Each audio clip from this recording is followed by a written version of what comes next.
They never really mentioned the type of activities that have been reported up there. All that was left on the editing room floor, and I'm pretty sure I'm going to get confirmation of that from the producer, who I have a call into from the production company that did the show. So once again, it looks like the powers that be are able to use their money, power, and influence to sanitize information that I think we all have a right to know. And their premise at the end of the show was that Bigelow is putting his space hotel orbiting the Earth, the only private satellites and space objects that are orbiting the Earth are owned by Bigelow. And they say at the end that's going to be his escape pod for when the aliens attack the Earth. Okay, and, so he expects the aliens to attack Earth. We don't know about Skinwalker Ranch. That's on the QT. But isn't this kind of something that you've had problems with? You did a segment for the UFO Hunters show, and you were talking about all the stuff you've investigated, which they moved to another state. Right. Yeah, in this case, though, they just left me on the editing room floor, which is okay. Their check cleared the bank. I was a little nervous about some of the things that I said. They didn't use any of it. They were giddy and excited, jumping up and down after my interview, saying this is great. They loved Ryan's stand-up that he did, and all of it was left on the floor. Now, I have to recall something here. A while back, this is 2, 3, 4 years ago, Bill Burns comes to Phoenix, and they're doing a segment on the Phoenix Lights. And I'm not an expert on the Phoenix Lights because when the Phoenix Lights occurred, I didn't see them. I read about it later. That was just me. I was writing books about technology at that time. All right. So they record a segment with me interviewing Bill Burns. About 8 or 9 minutes. No, never showed up. Yeah, well, that's how the cookie crumbles. Right. They decided that I guess, was not worthy of having my voice and likeness appear on the UFO Hunters show. I mean, no one gets paid for it anyway, so I guess it doesn't matter, does it? Well, I got paid. I don't do these things anymore without getting paid, Gene. Except for your show. Well, there is that. But you got paid for that? You're darn right I did. Well, then I guess you have nothing to complain about. I'm actually kind of happy they left me out of the mix. It's one thing to, caress a billionaire's toes. It's another thing to stomp on them. So, I'm perfectly fine with not being used in the segment. I think it would have been much stronger if they had actually dove into some of the activity that had been documented up there. But, hey, water under the bridge. What can you do?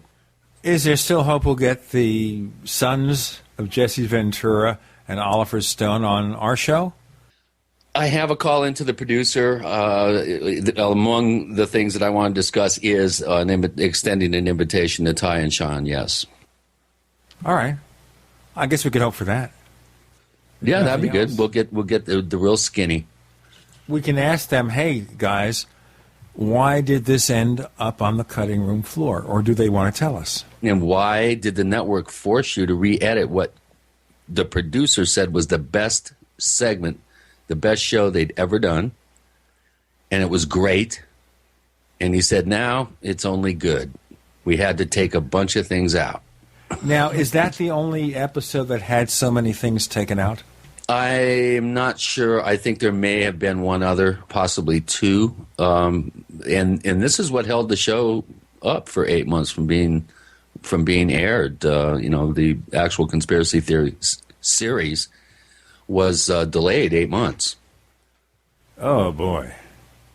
So, it's power and influence dictates the level of the level and quality of information that's being relayed out to the American people. And I'm a little disappointed in Jesse for allowing this to happen. I think, it's a little disingenuous to have a show on conspiracy theory and then allow the subject of your show to dictate what you put out there. Because Bigelow had to sign a release form, and there's no way that he would have given blanket permission to use his likeness if he didn't have a clause in there that would allow him to demand certain changes be made. So I'm pretty sure that's what happened, if I had to guess. I'm pretty sure that's what happened. So we'll see. I'll have an update for everybody after I talk to the executive producer of the program, who is with one of the heads of the production company. We look forward to hearing what happens, to see what happens and why, and whether they're going to admit publicly how this all turned out and what decisions were made. Yeah, well, I'm going to put a little heat on them. What you're going to hear today on the Paracast, by the way, we're not going to censor. I don't think we've ever censored an episode. I mean, we do a little bit of shave and haircut kind of post-production where we clean it up a little bit. But that's about it. Maybe we eliminate one of the 7 words that occasionally are used, but that's it. We have a return visitor today. Well, yeah, we do. Gary David's coming back. He has a new book out called Star Shrines and Earthworks of the Desert Southwest. Gary, of course, was one of the principal team members who actually came up with the idea of going to the confluence of the Little Colorado and Colorado rivers that we talked about with J.C. Johnson on the show a couple of months back. And Gary's an archaeoastronomer that has just uncovered some amazing correlations between sacred sites and village sites of the ancient Hopi and how they perfectly line up with constellations in the sky. He's come up with some more really interesting information in this book. I think we're going to get into a little bit about Hopi prophecy and some of the stranger things that he's encountered in his research and investigations out in the desert southwest of the United States. Gary David joining Gene and Chris. You're in the Paracast.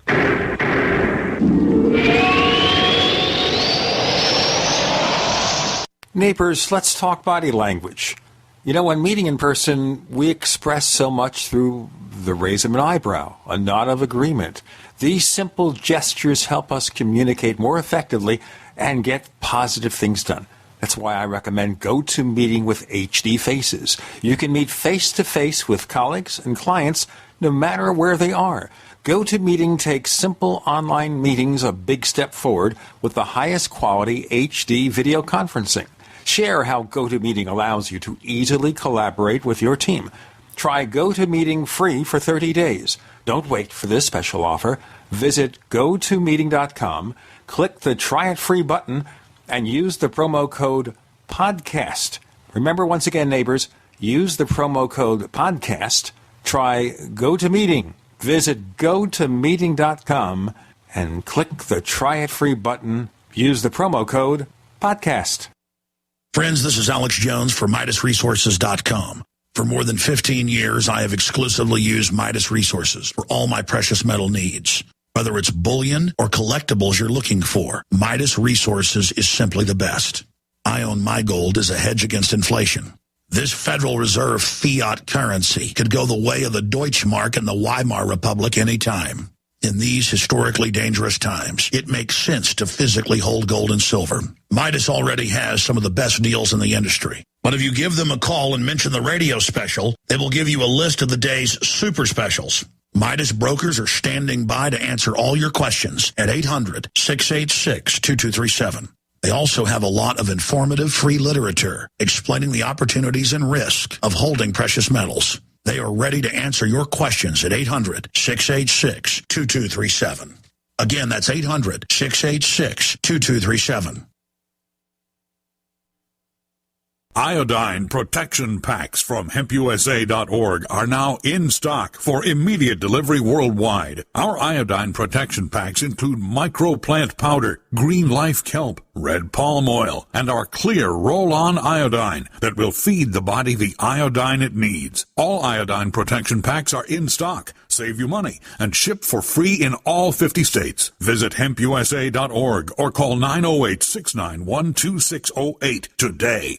HempUSA.org has a revolutionary wonder food for detoxing the body and rebuilding the immune system. Microplant powder can help unclog arteries and soften heart valves while removing heavy metals, virus, fungus, bacteria, and parasites. Plus, it cleans and purifies the blood, lungs, stomach, and colon. Keep your body clean with microplant powder. Visit us at HempUSA.org or call 908-691-2608 today.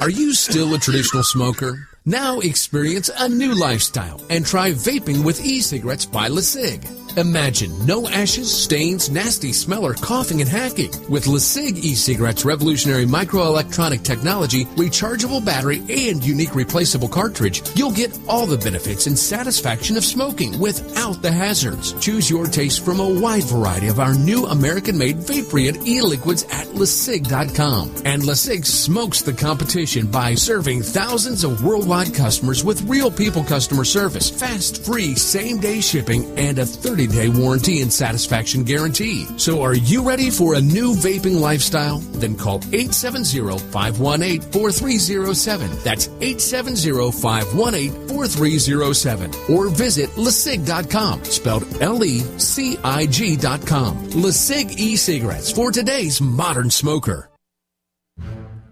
We'd like to hear from you. If you have a comment or question about the Paracast, send it to news@theparacast.com. That's news@theparacast.com. And don't forget to visit our famous Paracast community forums at forum.theparacast.com.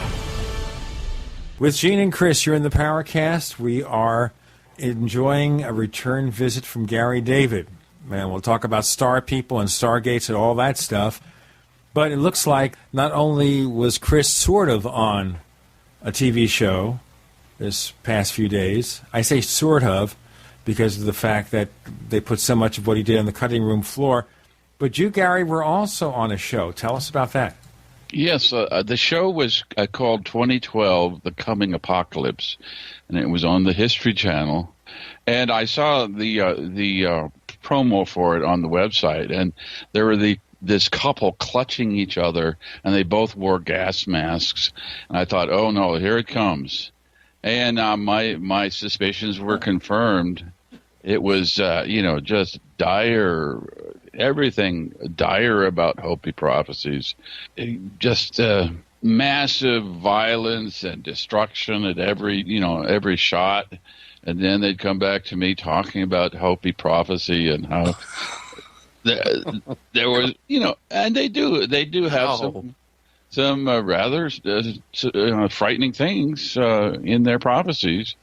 And, I tried to stress to the producer, please try to get something positive about the Hopi transition from the fourth world to the fifth world. And, he did. It lasted about 10 seconds right at the end of the show. but everything you can imagine, asteroids, nuclear war, comets, any kind of mass destruction you can imagine. Gary, if you're a conspiracy theorist, you are in conspiracy heaven with this thing. Undoubtedly, yeah. You pick your poison, on that show. How the world will end, and then of course they had a survivalist couple in Illinois. It was a whole family, really, a very suburban family, preparing for the end of the world, and it was just over the top all the way. Well, did you read about the Russian government having to come out to allay people's fears about the coming end of the world, that there's this huge wave of almost hysteria sweeping through Russia? People are making all sorts of money on preparation supplies, which always include a bottle of vodka, I noticed. What is there about the bottle of vodka that enhances one's survivability? Or is it that if you drink enough vodka, you won't care? I think it's a combination of that. Plus, you can use it as a disinfectant for the horrible lesions that'll break out from the apocalyptic plagues that are going to be sweeping through humankind or something. I guess it's a good topical anesthetic. Or something. Plus, it keeps you warm when the power goes out and you lose your heat. That's true. At least for a couple of days. That's what I use it for. Well, so you weren't very happy about the spin, huh? Well, let's talk about Hopi prophecy for a bit. It's a fascinating subject. You know a lot about it. I'm very interested in that subject as well. You have a very good chapter in your new book that really breaks it down, I think, admirably. Probably the best look at this subject that I've ever seen in terms of, just real cut and dried. information. Let's talk about Hopi prophecy, starting at the beginning. And I realize you're not a Hopi, so you can't really be definitive in some of the things that you say. But I'll tell you, for the amount of research that you've done, you are one of the few people that really have a leg up on that subject. Well, I think the Hopi have what might be called a legacy of prophecy. It's so pervasive in their culture, and they've had these prophecies for generations, and they've been passed down. And there's so many different strands and so many different elders giving conflicting prophecies that it's sometimes, pretty confusing. Of course, Frank Waters in Book of Hopi came out with a number of dire prophecies in the 60s with his book, and this kind of started the ball rolling. But I think the Hopi, the prime prophecy was probably the gourd of ashes falling on the earth. The elders were talking about this gourd of ashes for hundreds of years, perhaps. When this finally happened in 1945 at Hiroshima and Nagasaki, the Hopi elders, many of them based in the village of Haute-Villa on the Third Mesa, they started to come forth with some of these prophecies. Dan Kajangba was one of the main elders there, and they had a newsletter talking about these prophecies. So it really started going in the 60s and the 70s. The prophecies were brought out to the world at large, and the world started to take notice of the Hopi people in general. Before that time, there wasn't too much, other than a few ethnographers in the late 19th century and early 20th century, there wasn't too much attention paid to the Hopi until they started to bring forth these prophecies. So is that politically correct? You can't get attention unless you have some prophecies to go along with whatever you're trying to sell? Well, I guess that's the way it works in the media culture like this. Of course, the Maya have similar prophecies, and the Popol Vuh, they're major texts that deal with a lot of these prophecies that parallel with the Hopi prophecies. And the prophecies are varied in both cultures. There are a lot of different signs that the end of the age, or the Hopi fourth world, is ending. And, we could talk about some of the specific signs if you want to. Yeah, let's go ahead. Didn't Thomas Banyaka go to the UN on a couple of occasions and give that august body warnings that we're approaching tenuous times? Yeah, the Thomas Banyaka and others. In fact, the Hopi sent 4 different delegations to the UN. And this is one of the prophecies that has been passed down. The Hopi will go to the House of Micah 4 times and plead for peace, but they will be ignored. Now, the House of Micah, and mica, of course, is a transparent mineral that is used sometimes, was used for glass. The settlers used mica as windows. But this House of Micah, the UN building, the Hopi went there 4 times, and they try to stress that the world needs to change its ways. But, of course, the UN people just said, well, thanks for coming, folks. Have a nice day, So the door hit your backside on the way out there, Thomas. Yeah.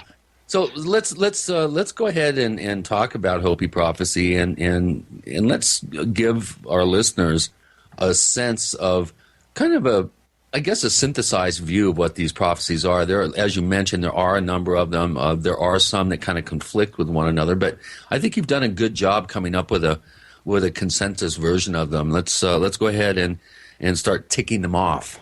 Before we tick off, before our sponsors get ticked off, which of course we don't want to happen because otherwise we're not going to be in business, we have Gary David, and we're focusing now on Hopi prophecies. With Gene and Chris, you're in the Paracast.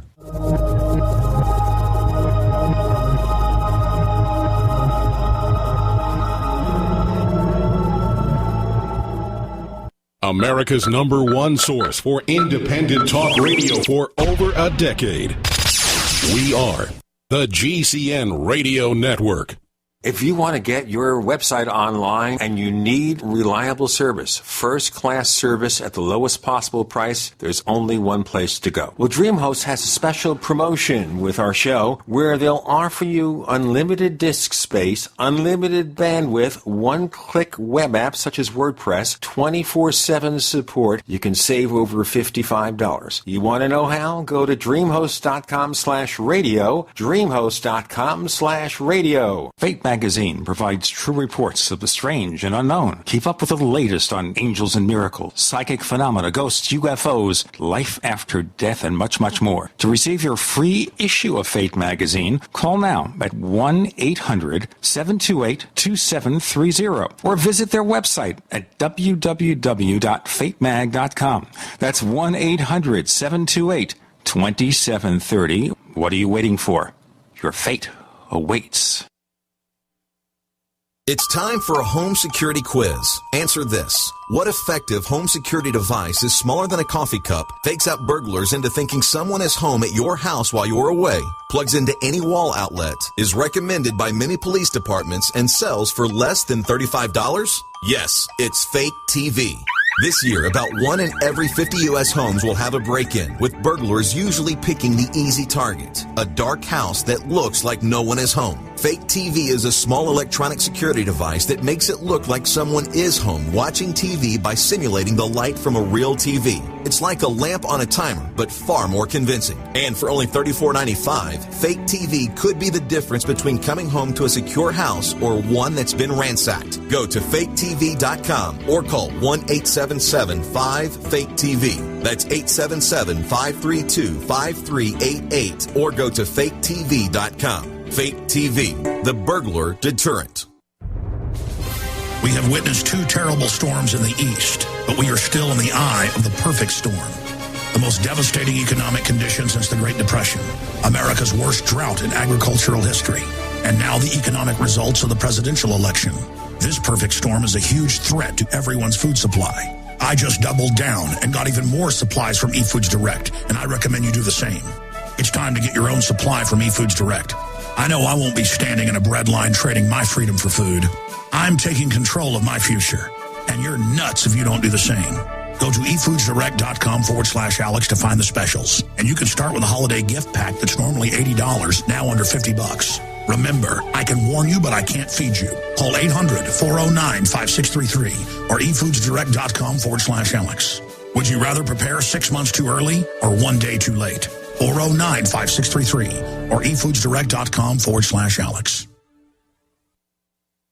Hello? Congratulations. For what? For losing all that weight. How'd you do it so fast? ASAP. ASAP what? What's that mean? Are you ready to get as skinny as possible, as soon as possible, as simple as possible, and as sexy as possible? I'm listening. Then get with the ASAP program. It's real and it works. No smooth talk, no slick advertising, and no exaggerated claims of success. I've got to know more. Welcome to ASAP, as slim as possible. Whether you have 10, 20, or 50 pounds to lose, ASAP is your weight loss answer. ASAP targets the abnormal fat reserves and makes them available to be burned as fuel and contains no caffeine or hormones. Order ASAP at wholesale prices or join the team to share the business with others. Visit GCNteam.com or call 877-878-4203. GCNteam.com or call 877-878-4203. Lose weight and look great with ASAP, as slim as possible. This is Leslie Kane, and I'm with the Coalition for Freedom of Information, and you are listening to the Paracast. Hopi prophecies and then some. Lots of interesting, fascinating stuff to discuss for this session with Gary David. Chris raised the issue. Gary, your response? Like I say, there are a lot of different prophecies we could focus on. What I found really interesting was the white feather prophecies. These are specific, 9 specific prophecies. White Feather, he was an elder from the Bear Clan, and this minister was driving across Arizona in the summer of 1958, and White Feather was walking along the road, and David Young, the minister, stopped to pick up White Feather, give him a ride, and they were in the car, and they They probably sat in silence for a while, and Indians are not uncomfortable with silence, unlike non-Indians, or some non-Indians anyway. Eventually, Whitefeather started to open up and say that, well, his sons were all dead and he was soon to pass on to the spirit world. And he wanted to pass on these things that his grandfathers had told him, these prophecies, these signs that the fourth world would end. And some of the signs have come to pass. For instance, the first sign was the people with white skin would come to the Hopi land and bring sticks that struck like thunder. And, of course, these are the rifles that the white men brought. Another prophecy was there would be spinning wheels filled with voices. And you can interpret this in a number of ways. It might be the spinning wheels that wagons, you can look at a wagon wheel spinning and it's kind of whirs like that. Or it might be a modern-day car, So that's another one of the prophecies that have come to pass. And then another prophecy was a beast that looked like a buffalo but had great long horns would come and overrun the land in large numbers. And, of course, the longhorn cattle would fit that description pretty well. Another prophecy that Whitefeather told the minister David Young, snakes of iron would crisscross the land. And the snakes of iron, of course, are the railroad tracks that brought the white men to the west. A further prophecy, a giant spider's web will encompass the whole land, will be covered with a giant spider's web at the end of the fourth world. And this happened in the 19th century with the telegraph, now power lines and telephone lines. And now, of course, we have the Internet, the World Wide Web. It's an actual spider's web of communication that we use to talk all around the world. So a lot of these things are coming to pass as we speak. One particular one that happened recently in the summer of 2010, the prophecy was that the sea would turn black and many of the creatures in it would die. And, of course, the Gulf oil spill was all about that in 2010. Indeed, the sea turned black and a lot of the marine life perished. One thing about prophecies, though, sometimes we have to look at this and say, are we stretching the meaning?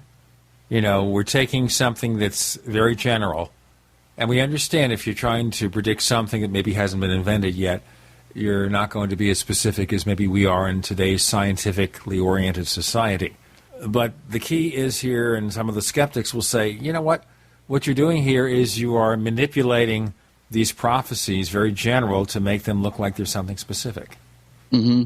Yeah, well, the Hopi and other native peoples, they speak in a symbolic language, in the language of symbols. As you know, if you read any poetry or poetic language, that can be interpreted in a number of ways. It's not prophecy is not empirical science, and I think we want to try to there's an art to interpreting prophecy as well as just try to divine the meaning logically. I mean, you have to kind of see what's BS. And what rings true to you. And I think everybody has to do that for him or herself to interpret these things. Yeah. The Hopi themselves are the ones that are interpreting these modern fulfillments of very old prophecy. They're the ones that are coming up actually with the attributions. One prophecy that you hear a lot about in the New Age community is the Blue Star Kachina prophecy. Now, this is not from the original Whitefeather collection of prophecies, but there have been mentions up at Hopi, including Grandfather Martin. I think Thomas Banyaka mentioned the Blue Star Kachina. I always thought that this was something that was not really part of the original prophecies, but somehow it seems that the Hopi have embraced this particular aspect of Hopi prophecy.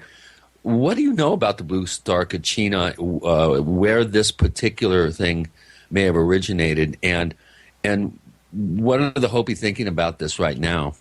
Well, it's hard to say what the Hopi think because when you say the Hopi, that's really a misnomer. And a lot of people are confused by this because the Hopi are really not a monolithic tribe. They're a number of clans that came together at the center of the world, those three Hopi mesas that the Hopi currently live on. Well, we're all Hopi, according to the Hopi.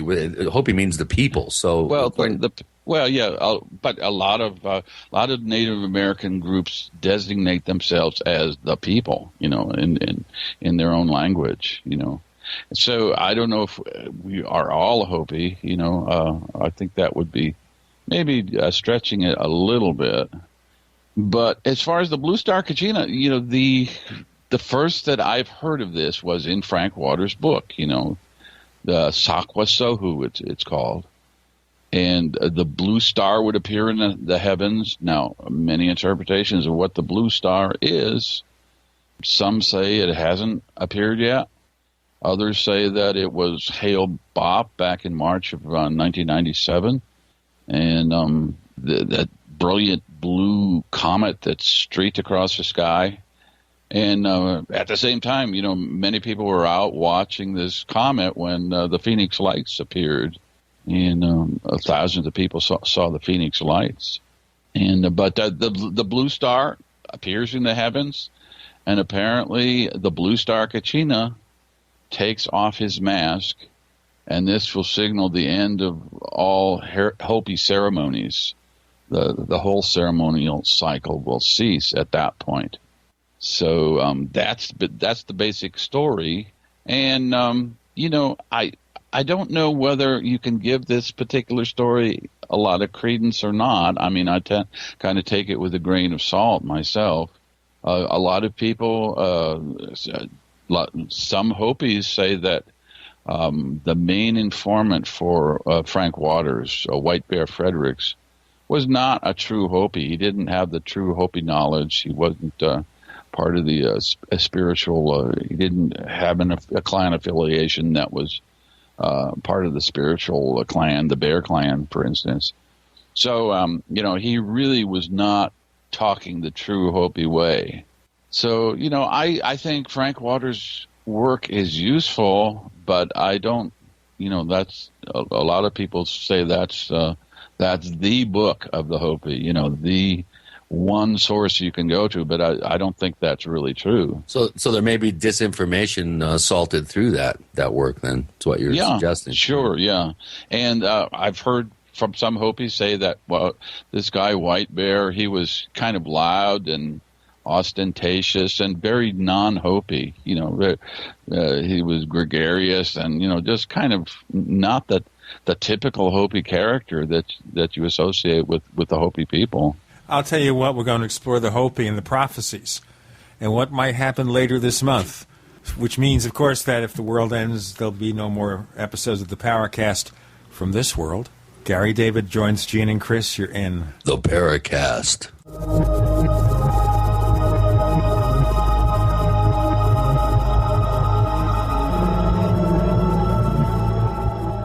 Are you tired of searching for great talk radio? Something more important. Search no more. We are the GCN Radio Network. We also have swag. We have all these exclusive Paracast things that you can buy. We've got 60 or so different items, and entails T-shirts, sleeves for notebook computers, iPad cases, mouse pads, the Paracast Jumbo Tote Bag, all sorts of T-shirts and jackets and stuff like that for men and women. We have a Paracast aluminum water bottle. All this stuff, you go to store.theparacast.com, store.theparacast.com. What makes it special is that the items are the best quality, great T-shirts, fabrics, and they have our official logo on them. That's what makes them special, in multiple sizes and colors.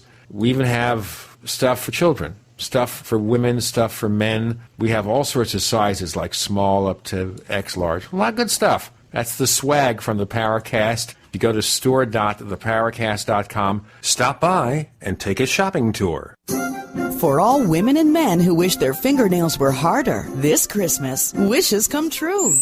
Introducing Nails of Steel, a new revolutionary nail hardener. Nails of Steel puts muscle into your soft nails with a creamy, rich, natural herbal formula that is antifungal, hypoallergenic, and biodegradable. Just massage a drop of Nails of Steel over your natural or polished nails and go. With Nails of Steel, there's virtually no drying time. Within the first week, you'll notice your nails getting stronger to eliminate breaking, chipping, splitting, hangnails, and fungus. Nails of Steel makes a great stocking stuffer for women or men. And right now, get 3 1-ounce bottles for only $74.95. That's about a $5 price break on each bottle. That'll last you for months. Visit nailsofsteel.com. That's nailsofsteel.com. Nails of Steel. It's like a salon in a bottle.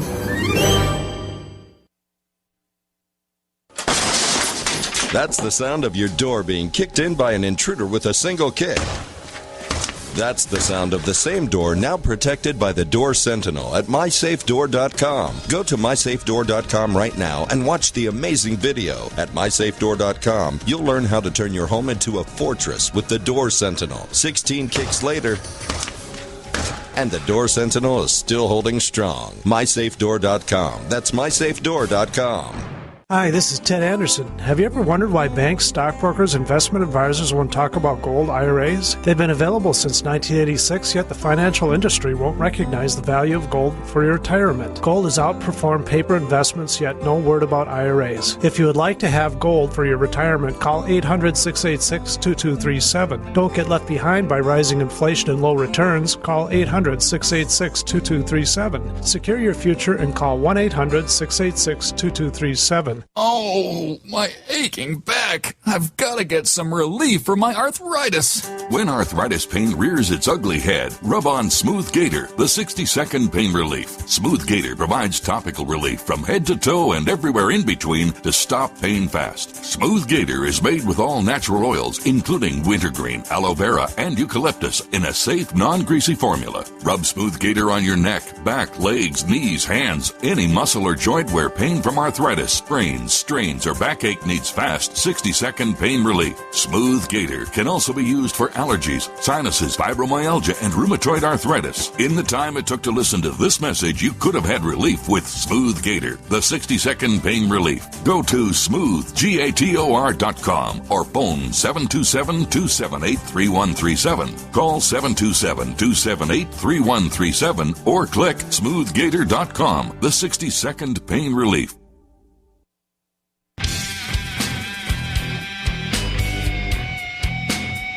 This is Kurt Sutton, the author of UFO Mysteries, and you're listening to the Paracast. With Gene and Chris, we're exploring ancient or modern-day Hopi legends with Gary A. David. Gary, I guess I'll ask that question. What's being said about December 2012? Anything in Hopi tradition that causes us to be concerned? Well, every December, the Hopi do the winter solstice ceremony, and I'm sure that the spiritual Hopi will be down in their kivas on that date performing the Soyal ceremony. They do that every year, more or less to bring the sun back to Hopi land. You know, the sun creeps a little farther south on the horizon as it rises every day from the vernal equinox onward to the winter solstice, first day of winter. And the Hopi are try to bring the sun back with this particular ceremony. And it's interesting, a side note here, it's interesting that this winter solstice ceremony is synchronized by the constellation Orion as it appears in the overhead hatchway of a kiva. And a kiva is an underground a communal prayer chamber. So they start this winter solstice ceremony, this solar ceremony, when the belt stars of Orion appear in the overhead hatchway of the kiva. So I think that's quite interesting that a stellar configuration starts this solar ceremony. But anyway, the Hopi are never specific about the end of the fourth world or that particular date. That really has no meaning in the Hopi culture. The Maya were obsessed, and to some extent still are obsessed with time, with their long count calendar, which is no longer used, and the shorter 260-day Tzolk'in calendar, which is still used by the Maya. And the Maya have determined, thousands and millions of years in the past and the future with their calendars. They foresee dates incredibly far into the future and incredibly far into the past.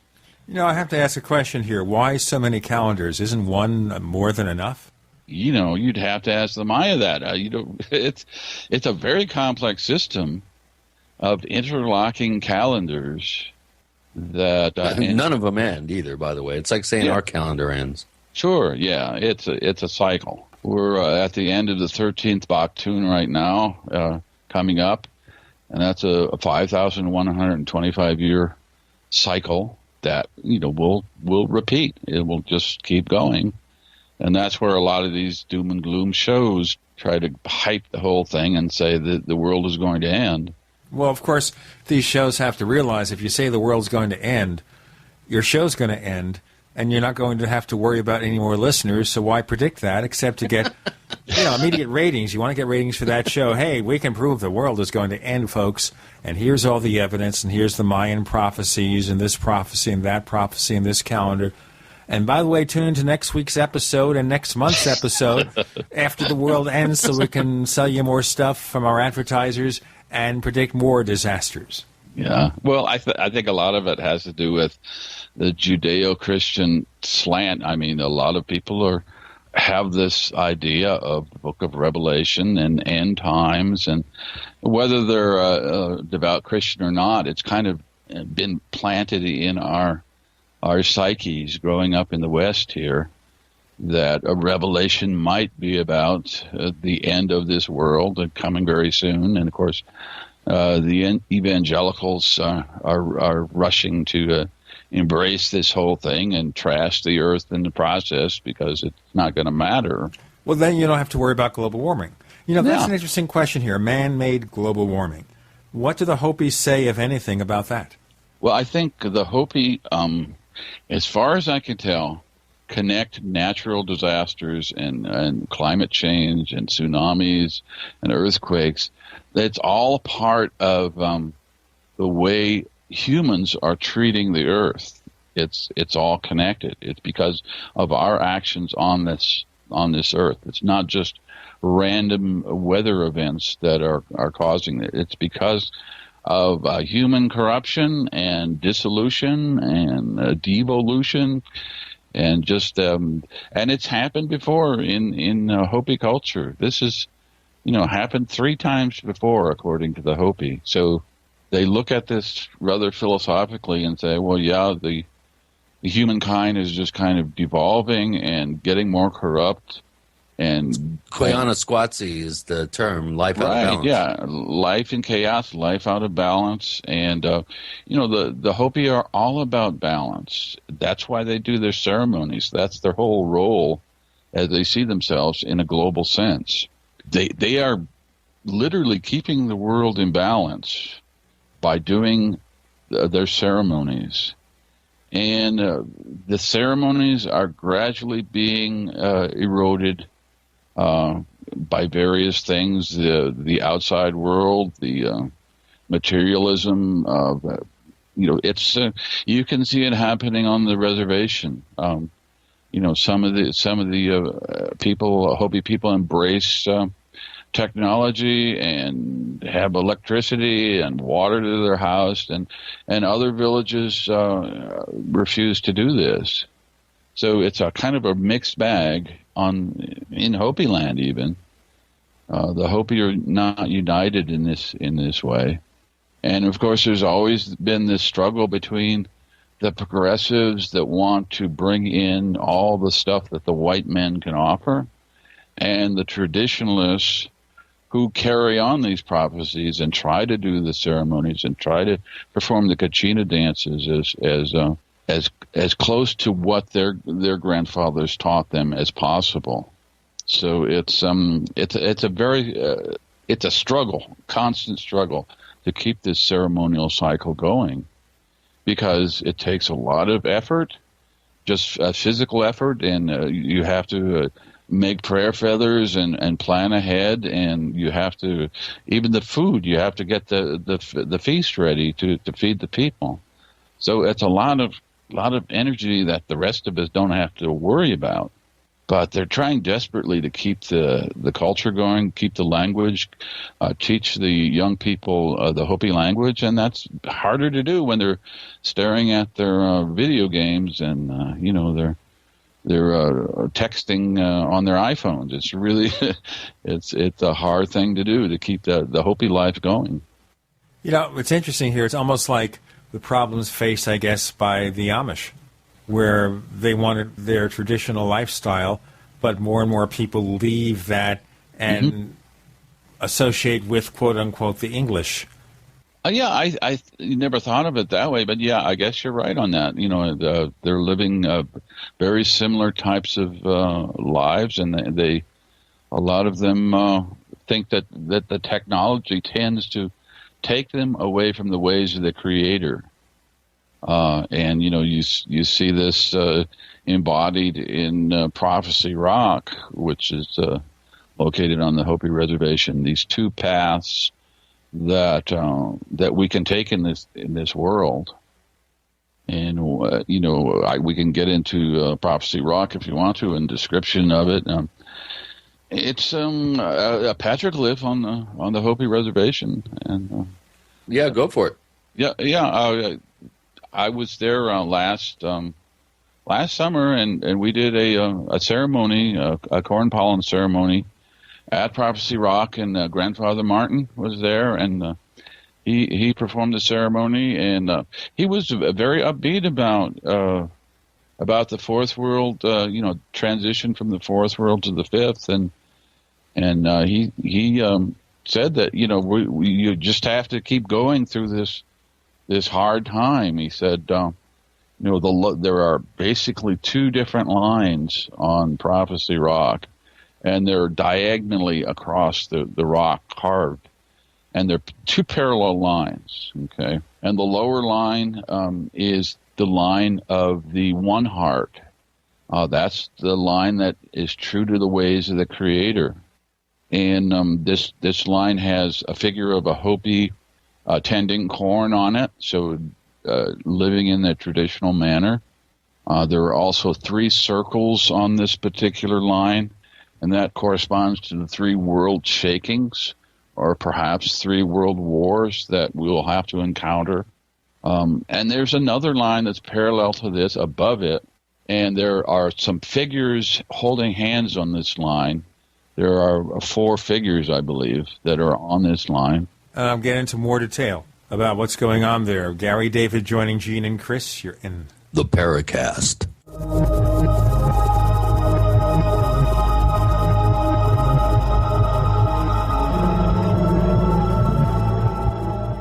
The GCN Radio Network, providing the world with hard-hitting talk radio. GCN. Great talk radio starts here. Hi, this is Ted Anderson. If you'd like to listen to GCN programs on the go, I have great news. GCN has created a Droid and iPhone application, and it's free. Just as easy as going to GCNlive.com, click on the banner, and download. Before you know it, you'll be listening to your favorite hard-hitting GCN shows, live or on demand, right on your Droid or iPhone, 24/7 and on the go. So download the Droid and iPhone app free by clicking on the banner at GCNlive.com. Thanks again for listening to GCNlive.com. Again, that's GCNlive.com. Hi, this is Ted Anderson. Have you ever wondered why banks, stockbrokers, investment advisors won't talk about gold IRAs? They've been available since 1986, yet the financial industry won't recognize the value of gold for your retirement. Gold has outperformed paper investments, yet no word about IRAs. If you would like to have gold for your retirement, call 800-686-2237. Don't get left behind by rising inflation and low returns. Call 800-686-2237. Secure your future and call 1-800-686-2237. Weakened by GMOs, stressed out about money, and blasted by the electric environment. Hi, I'm Pastor Jenny, and that was the state I was in back in 2010. Then I learned about RNA drops. I learned that 97% of my DNA that scientists have called junk is actually packed with millions of gene switches that play a critical role in controlling how my cells, organs, and other tissues behave. I learned I don't have to put up with disease, decay, or decline like I'd been conditioned to believe. I began taking RNA drops, a 100% natural formula designed to turn on those switches and provide me with amazing health and joy. Learn more about RNA drops and order a free sample today. Visit rnafreesample.com. That's rnafreesample.com or call toll-free 888-577-3703. Pay only shipping and handling for a free 30-day supply of RNA drops. Get the information you need and the health you want at rnafreesample.com.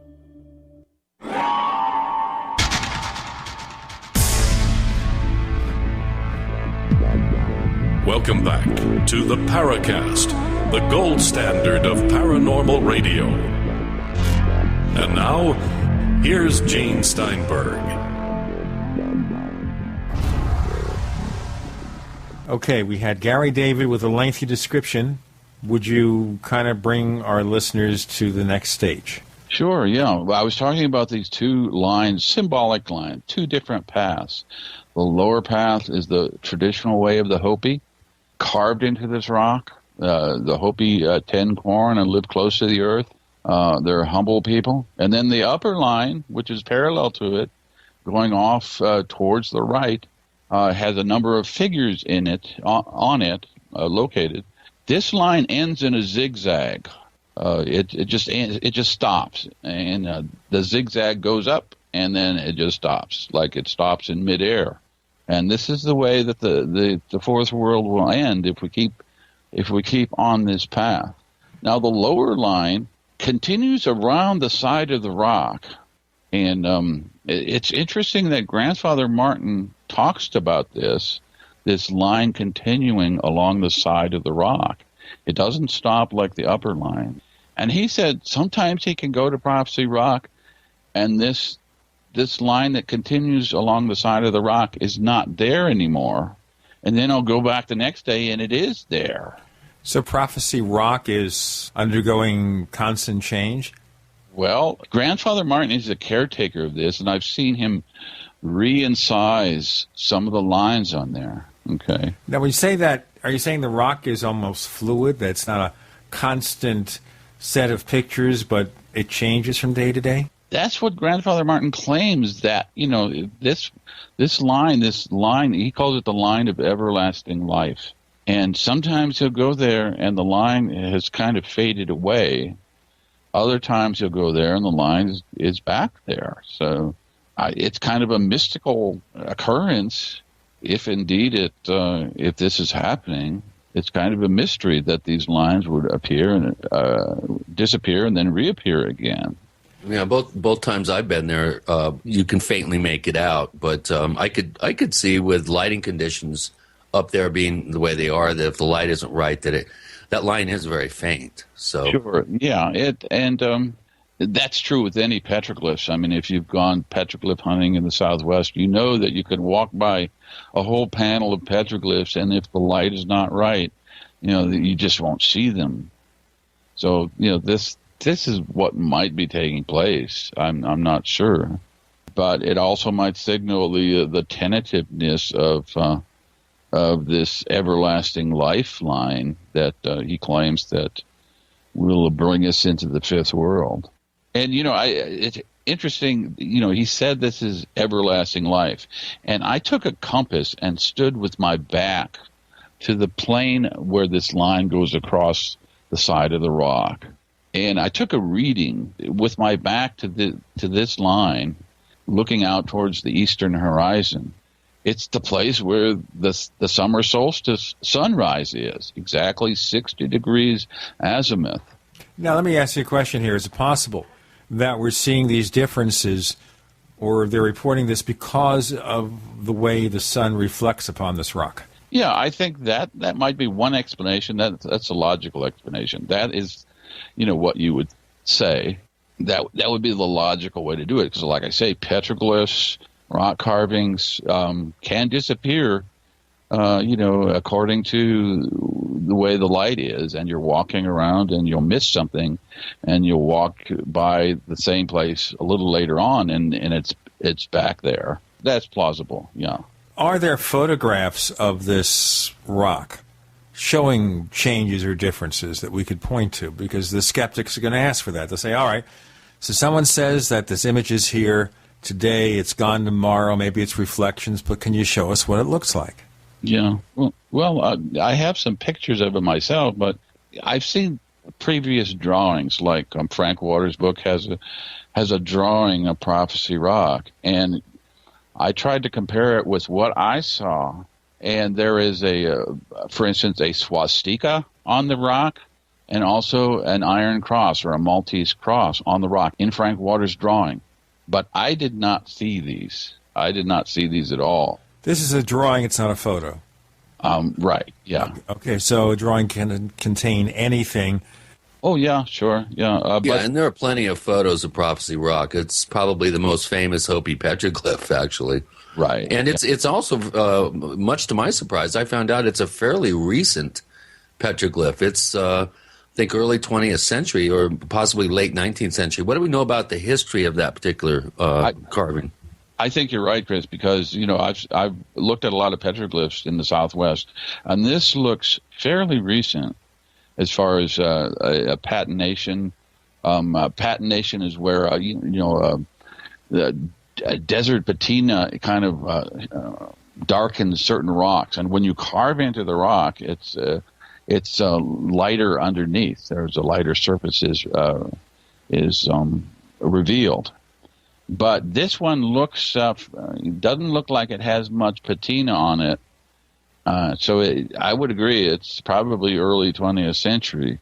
And I saw right behind Prophecy Rock, I saw what looked like much older petroglyphs of clouds and a figure. So, now, how far can we date these shrines or petroglyphs or whatever? Well, it's very hard to date petroglyphs, Gene, because there's no carbon dating or carbon. You can you more or less have to look at the repatination of the petroglyph. That means the desert varnish, it's also called, that rocks get after they're weathered. You carve into the rock and you can see the undersurface and it's lighter. And then if that's revarnished, so to speak, by natural processes, then it will be a very much older petroglyph, and it will be more eroded. So basically, you can only tell by the way it's been eroded and the amount of patination is on the rock surface. Is there any indication here that possibly some of this stuff, some of these things you see, were not drawn by Hopis, but by some other beings, other races, higher beings, whatever? I don't believe so. I think these are Hopi carvings. The one thing the strange thing I see with Prophecy Rock is the petroglyph that's adjacent to it is very interesting. It's a disc-shaped object, and it looks rather mechanical, and it's right next to Prophecy Rock, and it looks like a flying saucer, basically. And it's much older too, by the way. That particular carving. Yeah, I think it's more weathered than Prophecy Rock, but it's hard to say because, like I said, I saw Grandfather Martin recarve some of the lines in Prophecy Rock when we were standing there. So he constantly works on Prophecy Rock, whereas I don't believe he does this other flying saucer petroglyph. But Grandfather Martin tried to explain this disc-shaped petroglyph in that he said it was a device or machine or mechanism so that people could talk to each other all over the world. Now that was his explanation of this particular disc-shaped or saucer-shaped petroglyph. So this was basically a communicator. Yeah. Okay. Well, you can do that with a cell phone, of course, or an iPhone or something like that. Well, yeah, but it's shaped very much like a flying saucer, so I got the idea of it might be a satellite or something of some sort. Well, that could be a possibility, or maybe they made it that way so Apple wouldn't sue them for patent infringement, because, Apple sues if the rectangle is the wrong shape or something like that. So rectangles and straight lines, Apple will sue you. You can't have Apple suing you. I'm making light of something that's very serious because this is part of something we've seen around the world, these strange objects that look like spaceships, flying ships, whatever. With Gene and Chris, we have Gary David. You're in the Paracast.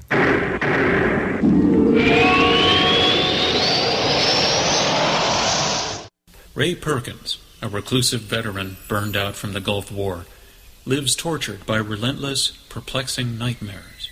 Nightmares of a horrific battle in deep space and of a mysterious woman suffering in agony for her devastated world. A woman not yet born, calling across centuries to him. Then, a coincidence leads him to his destiny, his chance to alter the universe. Attack of the Rockoids. The former fiction editor for Star Wars and Indiana Jones, Robert Simpson, writes, "The soul of the novel Attack of the Rockoids lies in its heart and passion for building a convincing tale of a love that spans the galaxy. A thrilling story. Attack of the Rockoids is available now. Read a sample chapter and get a special discount off of the cover price at our website, rockoids.com. That's ROCKOIDS.com. Attack of the Rockoids, a novel in the grand science fiction tradition. Gold. It's like nothing else on Earth. From the Romans through the Renaissance, from the Industrial Age to the Space Age, gold has weathered the test of time. For 6,000 years, gold has remained the ultimate store of wealth. According to the World Gold Council and the U.S. Mint, demand is at an all-time high. The stage is being set for the reemergence of gold as the common-sense alternative to a fiat paper currency that gets weaker every day. Midas Resources is proud to offer the hard-hitting report that arms you with the truth you need to protect you and your family from the Fed's plans for your hard-earned money. Don't gamble with your future. Call Midas Resources today and ask for your free copy of As Good as Gold. Call 1-800-686-2237 for the report the Fed hopes you'll never see. As Good as Gold can be yours by calling 800-686-2237. If you have ever thought about owning gold, you must read this report. Call Midas today at 800-686-2237. For all women and men who wish their fingernails were harder, this Christmas, wishes come true. Introducing Nails of Steel, a new revolutionary nail hardener. Nails of Steel puts muscle into your soft nails with a creamy, rich, natural herbal formula that is antifungal, hypoallergenic, and biodegradable. Just massage a drop of Nails of Steel over your natural or polished nails and go. With Nails of Steel, there's virtually no drying time. Within the first week, you'll notice your nails getting stronger to eliminate breaking, chipping, splitting, hangnails, and fungus. Nails of Steel makes a great stocking stuffer for women or men. And right now, get 3 1-ounce bottles for only $74.95. That's about a $5 price break on each bottle. That'll last you for months. Visit nailsofsteel.com. That's nailsofsteel.com. Nails of Steel. It's like a salon in a bottle.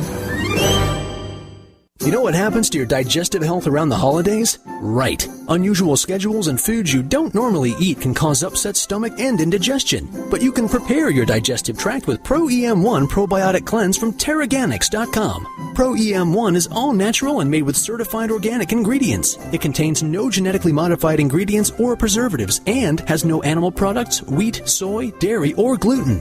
Pro-EM1 does not require refrigeration, so you can take it with you, over the river and through the woods to Grandma's house. Pro-EM1 supports a healthy, regular digestive system, supports weight loss, and improves absorption of food nutrients. Improve your digestion and keep off those extra pounds with Pro EM1 Probiotic Cleanse. Call or click Terraganix.com, spelled Terraganix.com. Toll free 866-369-3678. That's 866-369-3678. Terraganix. Life's getting better. We'd like to hear from you. If you have a comment or question about the Paracast, send it to news@theparacast.com. That's news@theparacast.com. And don't forget to visit our famous Paracast community forums at forum.theparacast.com. With Gene and Chris, you're in the Paracast, and we have Gary David exploring all sorts of legends of indigenous peoples, the Hopi legends, the petroglyphs, the prophecy rock, little objects that look suspiciously like, aircraft. How much of that stuff, who knows? Chris, let's just pick up on this and let's move the discussion away from the Hopis to other legends. Okay, well, when you're talking about star shrines and earthworks of the desert Southwest, it's kind of hard not to talk about the Hopi because they're pretty much responsible for the vast majority, I think, of these just wonderful sites and locations. Of course, in Gary's first book, The Orion Zone, he stumbled on a correlation that is still fascinating to me, and he does address this somewhat in his latest work as well. But there is a correlation between the constellations and how the array of villages and sacred sites are aligned on the planet in the Southwest, and there seems to be a direct correlation with the constellations based around the three belt stars of Orion, which in Gary's interpretation seems to indicate the first, second, and third mesa of the Hopi being the belt star of Orion. Why don't you just quickly give our new listeners a thumbnail sketch of your archaeoastronomy work as it relates to ancient paleo sites here in the desert Southwest? Sure, Chris. This happened about 15 years ago that I stumbled across this idea. I had just finished reading a book by Robert Bouval and Adrian Gilbert called The Orion Mystery. And, of course, they believe that three major pyramids on the Giza Plateau reflect the belt stars of Orion exactly. And there's a direct sky-ground correlation between these belt stars that most people can recognize in the heavens and these three pyramids on the Giza Plateau. And I was driving up to the Hopi Mesas in the summer of 1997, and I was driving up from the south off the Interstate 40, and gazing up at these three primary mesas where the Hopi settled they settled there about 1050, 1100 AD and started building pueblos, villages on the mesas and at the base of the mesas. And I was gazing out at this Hopi center of the world. They like to think of these mesas as the center of the cosmos or the center of the world. And I thought, well, these three mesas up here, maybe there's an Orion correlation right here in Arizona. So, I kind of put that in the back of my mind and went up and watched the Kachina dances in the village plazas. And then I got back home and I got out a sky chart and got out a map of Arizona and compared the two. And I realized that not only were the belt stars corresponding to the three major mesas, but there was a ruin site or village corresponding to each major star in the constellation Orion. And the correlation was just uncanny. It was just almost exact. And other villages, ancient villages, also played into it. Over in New Mexico, Chaco Canyon corresponded to the star Sirius. Chaco Canyon, of course, is the one of the largest ruin sites in the Southwest, and it corresponded to the brightest star in the sky.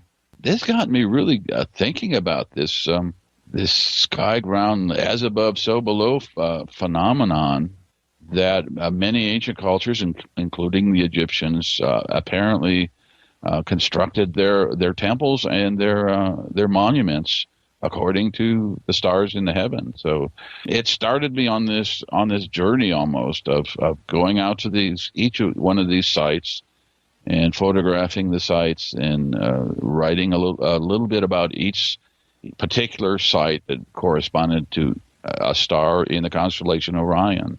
Well, Gary, you've done quite a bit of work since then, 1997, looking into these correlations.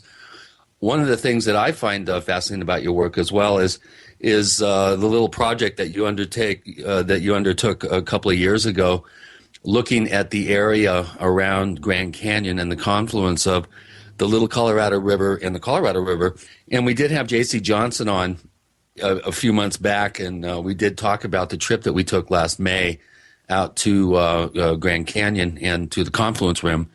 But there's been a lot of developments in that story since we talked about it. Why don't we give our new listeners a quick thumbnail sketch of what you were able to ascertain from Google Earth one day when you were checking out and doing a flyover of the area. I'll tell you how I came across this thing that developed into the Grand Canyon expedition in May of 2012 this year.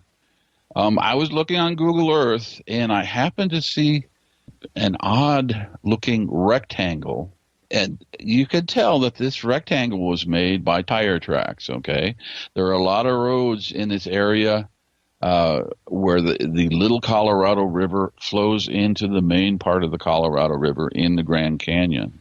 Right next to this one area where this confluence, as it's called, is this huge rectangle, like a mile long and 3/4 of a mile wide, and it's a perfect rectangle that's flanking the cliff right by the Colorado River. I thought, well, that's strange. I wonder what the Navajo are doing there with making this perfectly straight road.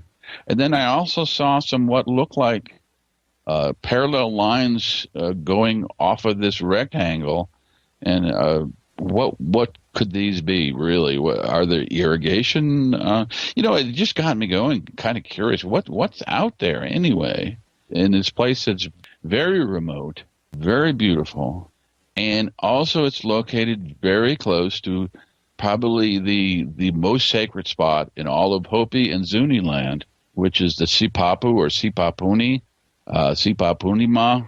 You could call it a lot of different things. That's a place of emergence where the Hopi and the Zuni came up out of the earth from the previous world, the third world, and populated the fourth world. They climbed up out of this structure. Now, this is an actual geological structure that you can see on Google Earth. It's located on the north bank of the Little Colorado. It's about 3.5 miles from the juncture of the two rivers upstream on the Little Colorado. And it's basically a travertine dome. It's about 75 feet across, a perfect dome-shaped structure made out of basically mineral water that's developed this dome shape. And in the center of this is a hole that goes down into this dome. And the people came up from the third world into the fourth world through this hole. Again, legends of people living in the inner earth. By the way, ladies and gentlemen, the episode in question that we're talking about, the Paracast, was broadcast on June 10th and featured J.C. Johnson and Chris telling about this. We've got so much more to talk about with Gary David, with Gene and Chris. You're in the Paracast.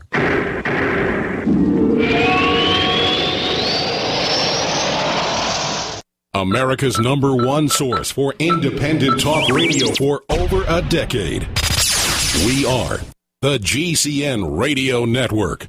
Graphic Converter is the image manipulation tool for the rest of us. It does not use any database. You get full control of all your files. Want to view the images of a folder? Drag it into Graphic Converter and a powerful browser opens up to show your image files. You could use it for slideshows. You could use it to import images from digital cameras or from scanners. Need to do some image editing? You can do that too in Graphic Converter. Also print catalogs. Convert from so many formats I can't even list them. Download now to see if Graphic Converter is good for you, like 1.5 million other users. Guess what? You could save money when you buy Graphic Converter. Use the coupon code Night Owl. Use the coupon code Night Owl to get a special price for Graphic Converter. Go to lemkesoft.com. That's LEMKE soft.com. lemkesoft.com. LEMKE soft.com. If you owe the IRS back taxes, listen carefully. Sweeping changes to IRS policies will help more people than ever eliminate their tax debts once and for all. And now I can help you reduce or eliminate your tax debts and end your tax nightmare. Hi, I'm Dan Pilla. I've helped thousands of people reduce and eliminate tax debts they couldn't pay. And after more than 30 years of experience dealing with the IRS, I can tell you there's no such thing as a hopeless tax case. And with the IRS's new policies, it's easier than ever to put your tax debt behind you once and for all. Call now at 800-346-6829 to learn how I can help you. You know your IRS debt will not go away by itself, but you don't have to live in fear anymore. Call 800-346-6829. Learn how I can help you eliminate wage and bank levies, release tax liens, and negotiate a settlement with the IRS that will put your tax nightmare behind you forever. Call 800-34-NO-TAX or go to taxhelponline.com. That's taxhelponline.com. When natural disasters strike and the water supply is shut off, you won't panic because you have a CWR emergency water filter. CWR Environmental has been supplying emergency water filters worldwide for over 25 years. The difference? CWR emergency water filters are portable, easy to set up, and exceptional at removing bacteria, parasites, sediment, and many harmful contaminants, including chlorine and harmful microorganisms. Plus, they are NSF certified to assure performance. CWR emergency water filters can produce thousands of gallons of safe drinking water from any water source and come with a 5-year warranty and money-back guarantee. For a limited time, the filters are specially priced with free shipping. Call now. 800-444-3563. That's 800-444-3563. Or go to CWRsurvival.com. That's CWRsurvival.com. CWR Emergency Water Filters. Drinking water you can trust for when you need it most. CWRsurvival.com. Oh, my aching back. I've got to get some relief for my arthritis. When arthritis pain rears its ugly head, rub on Smooth Gator, the 60-second pain relief. Smooth Gator provides topical relief from head to toe and everywhere in between to stop pain fast. Smooth Gator is made with all natural oils, including wintergreen, aloe vera, and eucalyptus in a safe, non-greasy formula. Rub Smooth Gator on your neck, back, legs, knees, hands, any muscle or joint where pain from arthritis, sprains, strains, or backache needs fast 60-second pain relief. Smooth Gator can also be used for allergies, sinuses, fibromyalgia, and rheumatoid arthritis. In the time it took to listen to this message, you could have had relief with Smooth Gator, the 60-second pain relief. Go to smoothgator.com or phone 727-278-3137. Call 727-278-3137 or click smoothgator.com, the 60-second pain relief.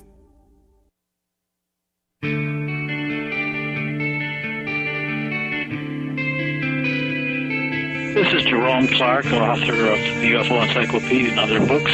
You're listening to the Paracast. So we're going back to that incredible discovery at the confluence of the Little Colorado and Colorado rivers at the rim of Grand Canyon, all this fascinating stuff with Gary David and Gene and Chris on the Paracast. Now, the thing that just hits me every time I hear things like this is coming from inside the earth. Does that relate to all the theories about people or beings living inside the earth in caverns? Well, sure. That is part of the Hopi mythology. The ant people. There's been a lot of discussion about the ant people lately in different places. The ant people is part of the Hopi. Really, it helped them survive. They wouldn't be around without the ant people. The ant people helped the Hopi survive two different cataclysms: the destruction of the first world by fire, and the destruction of the second world by ice. Fire might be an asteroid strike or a comet or volcanism of some sort. The second world was destroyed. And when I talk about worlds, they're world ages, really, these cycles of time. The second world was destroyed by ice, a great ice age. When I hear world, I also think civilization. Is it that the developed civilization of the time was impacted?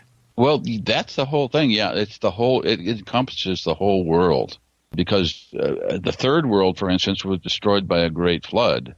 We have a lot of flood myths in many cultures all over the world, but the Hopi believe that the third world was destroyed by a flood. However, during the destruction of the first two worlds, these ant people took the Hopi down into caverns, into caves in the Grand Canyon area. When you say ant people, are you talking about insectoid-like people or just the name of a particular race of humanoids?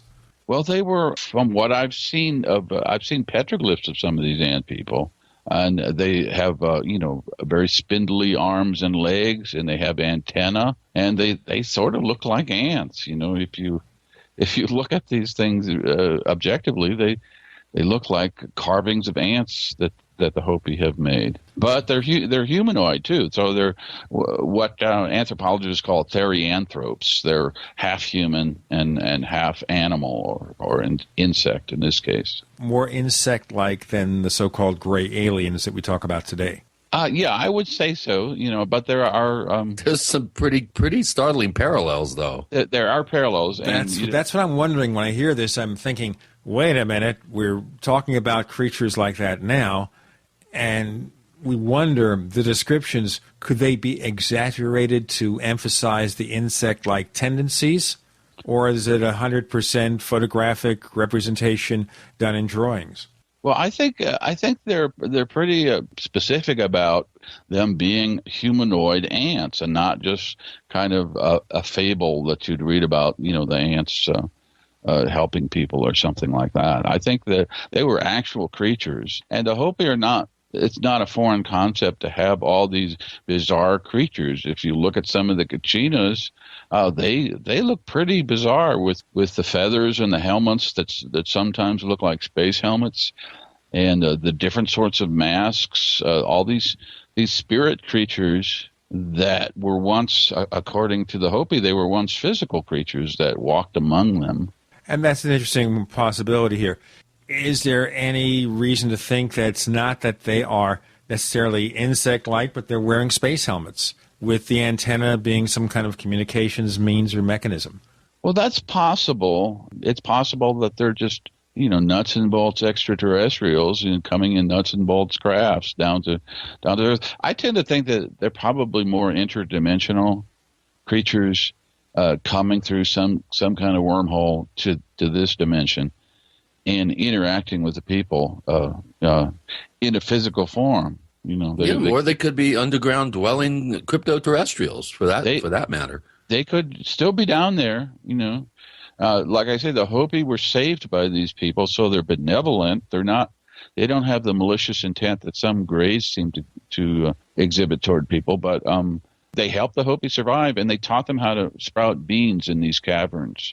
The Hopi have the bean dance, the Pawamu, every February to commemorate this time when the ant people took them down in the caverns and showed them how to sprout these beans in a dark place. Do we look at the ant people, whatever they might be, as something in the past, or is it possible that these ant people are something that is up front and center today, something that's a present-day phenomenon or creature that one could find if they looked for them? Well, of course, there are ancient legends about these ant people, but I think they could still be living under the earth right now, and it's in these caverns because this whole area around the confluence is honeycombed with caves and caverns. So who knows what might be under there? Of course, we can get into the lost city of the dead in Grand Canyon if you want to as well. Happily. Yeah, let's talk about that because of the correlation just in terms of the location. Sure. Of this fabled underground city of the Hopi, and then just around the corner, basically, as the crow flies, not even 7, 8, 10 miles, is this 1909 Egyptian city of the dead that allegedly was discovered by a prospector. Why don't you give us a thumbnail sketch of Kincaid and the whole Egyptian city? Yeah, I have a chapter in my new book, Star Shrines and Earthworks of the Desert Southwest, about this kind of amazing story. And I get asked more questions about this than probably any other topic about the Southwest. Apparently on April 5th, 1909, well, not apparently, actually, this story appeared in the Arizona Gazette. It was the daily newspaper published in Phoenix, and it was a front-page article. It was 2,200 words long. And it talked about a man named G.E. Kincaid, supposedly from Idaho, and he was working for the Smithsonian Institution. Not that he was directly employed, but it suggests that he was working kind of like a contract worker for the Smithsonian. And he left Green River, Wyoming in the fall of 1908. In October, and he sailed down the Colorado River in a wooden boat, and he was taking photographs apparently, and he was making notes and so forth. And this article appeared on April 5th that he had discovered a major archaeological find in the Grand Canyon. It's specifically an area north of the Little Colorado River in an area technically called Marble Canyon. And he spotted a cave entrance. It was about 1,500 feet from the rim and more than 2,000 feet above the river. And this entrance was about 12 feet wide. And he managed to climb up to this cave. And it said he climbed up with great difficulty to this cave. And that's probably an understatement. It really had to, it was really a climbing feat. He risked life and limb having viewed that area. It's almost inconceivable that someone would have the cojones to do it. Oh yeah, and but he apparently made it. He made it up to this entrance of the cave, and the tunnel went into the side of the cliff, and it went horizontally into the side of the cliff, and it went about 60 feet in this tunnel, and the tunnel looked like it had been not just a natural cave, but it looked like it had been carved or etched out of this rock into a kind of a square-shaped tunnel.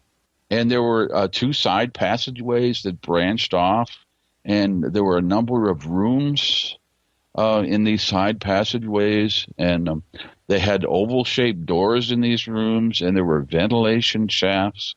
And then further on, he went down the main tunnel, and it came to a chamber, a huge chamber. We'll get into more of this lost city on our next segment with Gary David. With Gene and Chris, you're in the Paracast.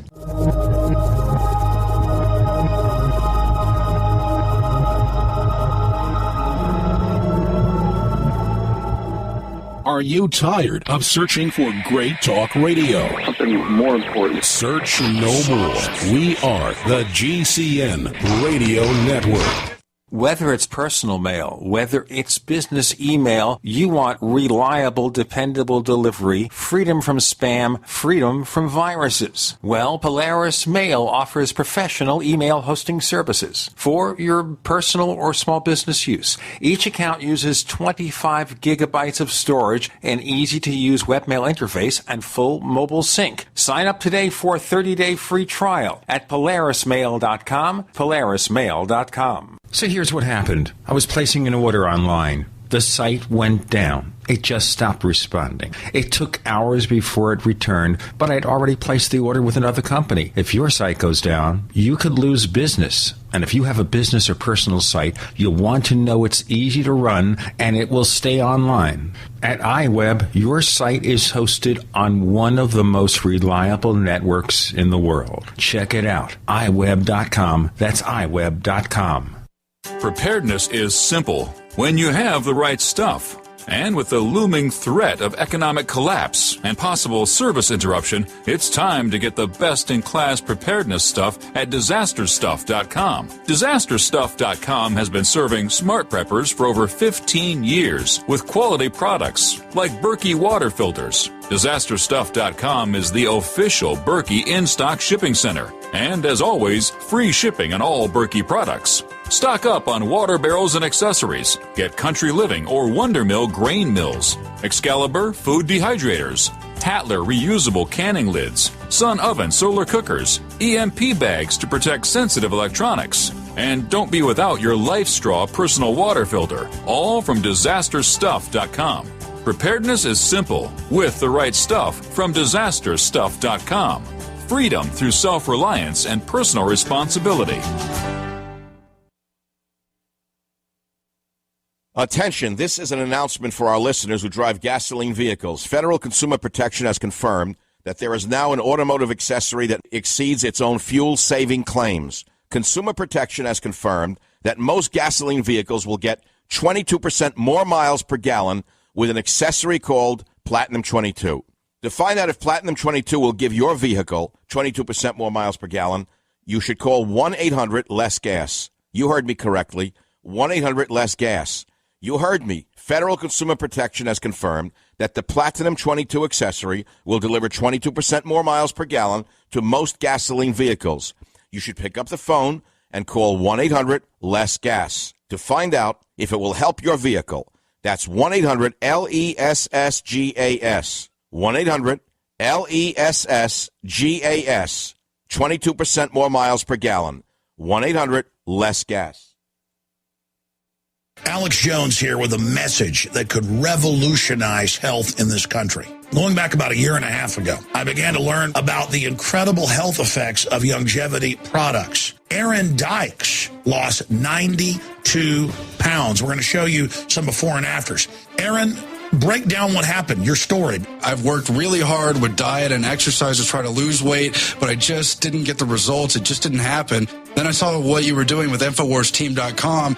I wasn't even trying to lose weight, but I got it because I wanted to feel better energy. I wanted that nutrition. Didn't even understand how that could kickstart my own weight loss goals, but the products did that for me. I found myself suddenly losing weight, more energetic, wanting to exercise, wanting to eat the right foods. And they don't even advertise it as weight loss. I want to challenge our radio listeners to go to InfoWarsTeam.com. Sign up as a distributor and get wholesale pricing discounts at InfoWarsTeam.com.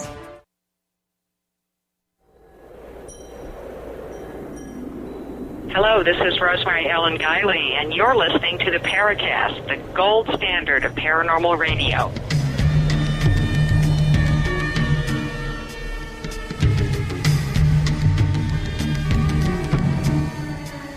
Exploring a possible lost city near the Grand Canyon, and you wonder how many more of these are present but unaccounted for.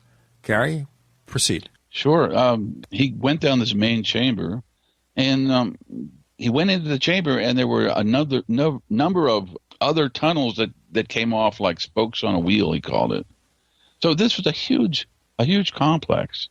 The article actually stated that it could hold up to 50,000 people, which seems incredible. Maybe that's just a journalistic exaggeration. Could a place like this have been built to house people because of the belief the world was about to end, at least on the surface? And so we want to get people into one of these hidden cities to preserve humankind?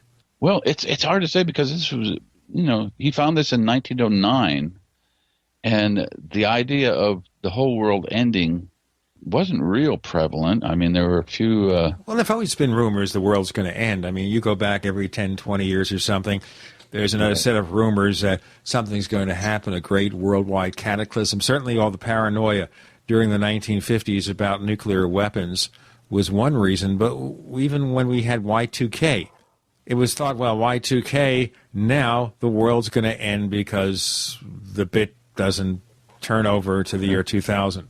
Well, I think this would have been massive overkill as far as that goes, because this was such a massive complex, and they also found really anomalous artifacts inside this cave complex. They found copper and gold cups. They found copper weapons. They found slag and charcoal, which means they were smelting, some kind of a metal smelting that was done there. They found enameled pottery. Kincaid found these stone tablets with some sort of hieroglyphic writing on them. There was a dining hall that measured something like 40 by 700 feet. It was just an amazing complex. And also, this one of the most amazing finds in this was a statue, a carved marble statue of a Buddha sitting in a lotus posture, holding a lotus in each hand. Now, this is, a Buddha in the Grand Canyon. Well, okay. Completely adverse to any paradigm that archaeologists were functioning at the time. You don't find statue of Buddha in the Grand Canyon. You don't find any Egyptian artifacts either. They found a number of mummies lying on carved rock shelves, and there were like broken swords lying by them, and cups and different artifacts. But they, Egyptian mummies, Egyptian style mummies, and a Buddha in this particular cave. Isn't this part and parcel of some of the anomalies we've long discovered, where we think, okay, this race of people, they lived in this particular part of the world, and then we travel somewhere else, and there's a relic or some reminder that they may have traveled far more distances than we expected? Well, this gets into the whole idea of the mainstream paradigm of the isolationists, the academic people who say that there was no pre-Columbian exchange of ideas or people or trade to the New World. And the Native Americans were just isolated on this continent, and there was no, except they sometimes give the Vikings a little nod there. But there was no interface between, ancient cultures and the New World. But the diffusionists have a different view, that there was trade all over the world in ancient times, global maritime trading that went to the New World, and possibly, as far as this cave, if it's valid, to Arizona. Okay, so they use ships around the world. Nobody's saying they had flying machines or anything like that. I think flying machines are a part of the third world, according to the Hopi. The Hopi have this myth of flying shields that existed in the third world. And this is much like the Hindu Vimanas that the Vedic texts talk about. So, the Hopi and the Hindus are aligned in that sense, that in the previous world age, there were these flying machines. But I think in this age, people are, diffusionists are saying, well, there was a lot of ship travel between continents before Columbus. It's a lot easier to say that than talking about advanced aircraft or anything else, although can we think here that some of this may have been accomplished through some advanced technology that we had or we got from other people, star people, whatever? Well, you can go in all different directions, I believe. The Hopi and the Zuni also acknowledge star ancestors or star people and coming down. The Hopi have legends of star people coming down, star Kachinas coming down and mating with Hopi women. And, this is a pretty common thing in Hopi myths, Hopi legends. So, there might be some kind of extraterrestrial influence on the Hopi people and on the Zuni people. Of course, there are also those legends of ancient cataclysms that we had in advanced civilization, that something happened and maybe people went into the caves to escape from that. Others may have left this planet. Who knows? But that goes back to even the legends of Richard Shaver and the Diros and the Tiros. That's the classic legend. Well, the Hopi definitely went down into these caverns. They have ceremonies right now, the Ant people saving them. So, I think they were in jeopardy as a people, and they had to go into the earth in order to survive. And their whole cosmology is based on this subterranean existence. The Hopi believe that when they die, they go back down into the Grand Canyon through the Sipapuni, and they'll meet a god named Masao. Now, Masao is a rather interesting Hopi god. Masao is very striking in his appearance. He was one of the major gods that the Hopi confronted when they came up out of the Grand Canyon.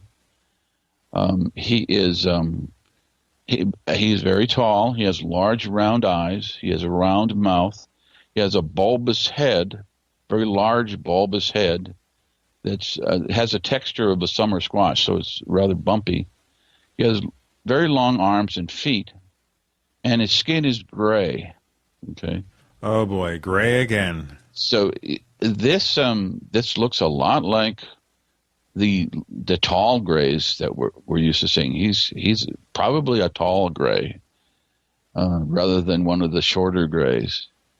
But his name Masao, that the word M-A-S is actually means gray in the Hopi language. So, and he's the god of death, the god of the underworld, the god of fire. And people believe that when they die, they'll go back down into the earth and have to confront Masao in sort of a judgment, process, much like the Egyptian scenario of the underworld or the Duat, where you're judged, your deeds on earth are judged by Osiris. So Osiris and Masao have a lot in common as far as the god of death and resurrection. Well, something else that has a lot in common is the actual Sipapu location and its proximity to the alleged underground city that G.E. Kincaid found in 1909. Because if you go just down Marble Canyon a couple, 3 miles to the confluence and then go up the confluence, the Little Colorado, a couple, 3 miles, that's where the place of emergence is plainly visible. So yeah. I find it very interesting that we should have such a close, proximity correlation there.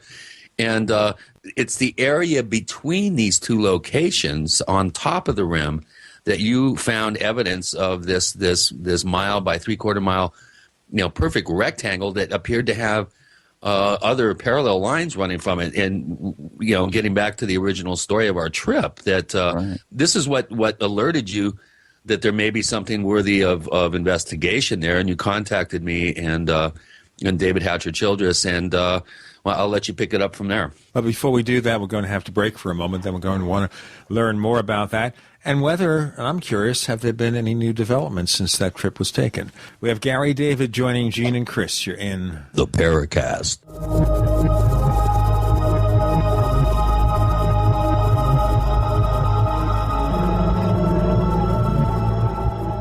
The GCN Radio Network, providing the world with hard-hitting talk radio. GCN. Great talk radio starts here. Hi, this is Ted Anderson. If you'd like to listen to GCN programs on the go, I have great news. GCN has created a Droid and iPhone application, and it's free. Just as easy as going to GCNlive.com, click on the banner, and download. Before you know it, you'll be listening to your favorite hard-hitting GCN shows, live or on demand, right on your Droid or iPhone, 24/7 and on the go. So download the Droid and iPhone app free by clicking on the banner at GCNlive.com. Thanks again for listening to GCNlive.com. Again, that's GCNlive.com. We the people grow cotton, weave fabric, engrave ink, embed strips and fibers to protect from counterfeit and carting to a private bank, having it led back at interest, forcing taxes to service debt. This capitalism, or was Jefferson correct when stating a central bank issuing the public currency is a greater menace to the liberties of the people than a standing army? Ted Anderson, I'm placing a free silver dollar in a book that explains our monetary system. Call for your copy, 800-686-2237. It's time to understand the system. Call 800-686-2237. That's 800-686-2237. Lunch is ready! And and it's an MRE smorgasbord at longlifefood.com. In 1983, Long Life Food Depot was one of the first to sell MRE pouches to the public, and we're still selling them almost 30 years later. Today, Long Life Food Depot has the world's most complete MRE online buffet, because MREs are all we do. Tasty varieties of chicken, beef, salmon, and pasta entrees, plus sandwiches and our easy-to-use pouches. Full moisture, long shelf life, and ready to eat hot or cold. We sell by the pouch or case, so the choices are endless, and so are the graduated quantity discounts. The more you buy, the more you save. Call 800-601-2833 or go to longlifefood.com to join our email list for upcoming announcements like the Rollaway Food Pod. Plus, enjoy fast and free shipping. Just call 800-601-2833 or visit longlifefood.com. Emergency preparedness, emergency relief. longlifefood.com since 1983, sending real food to your real future.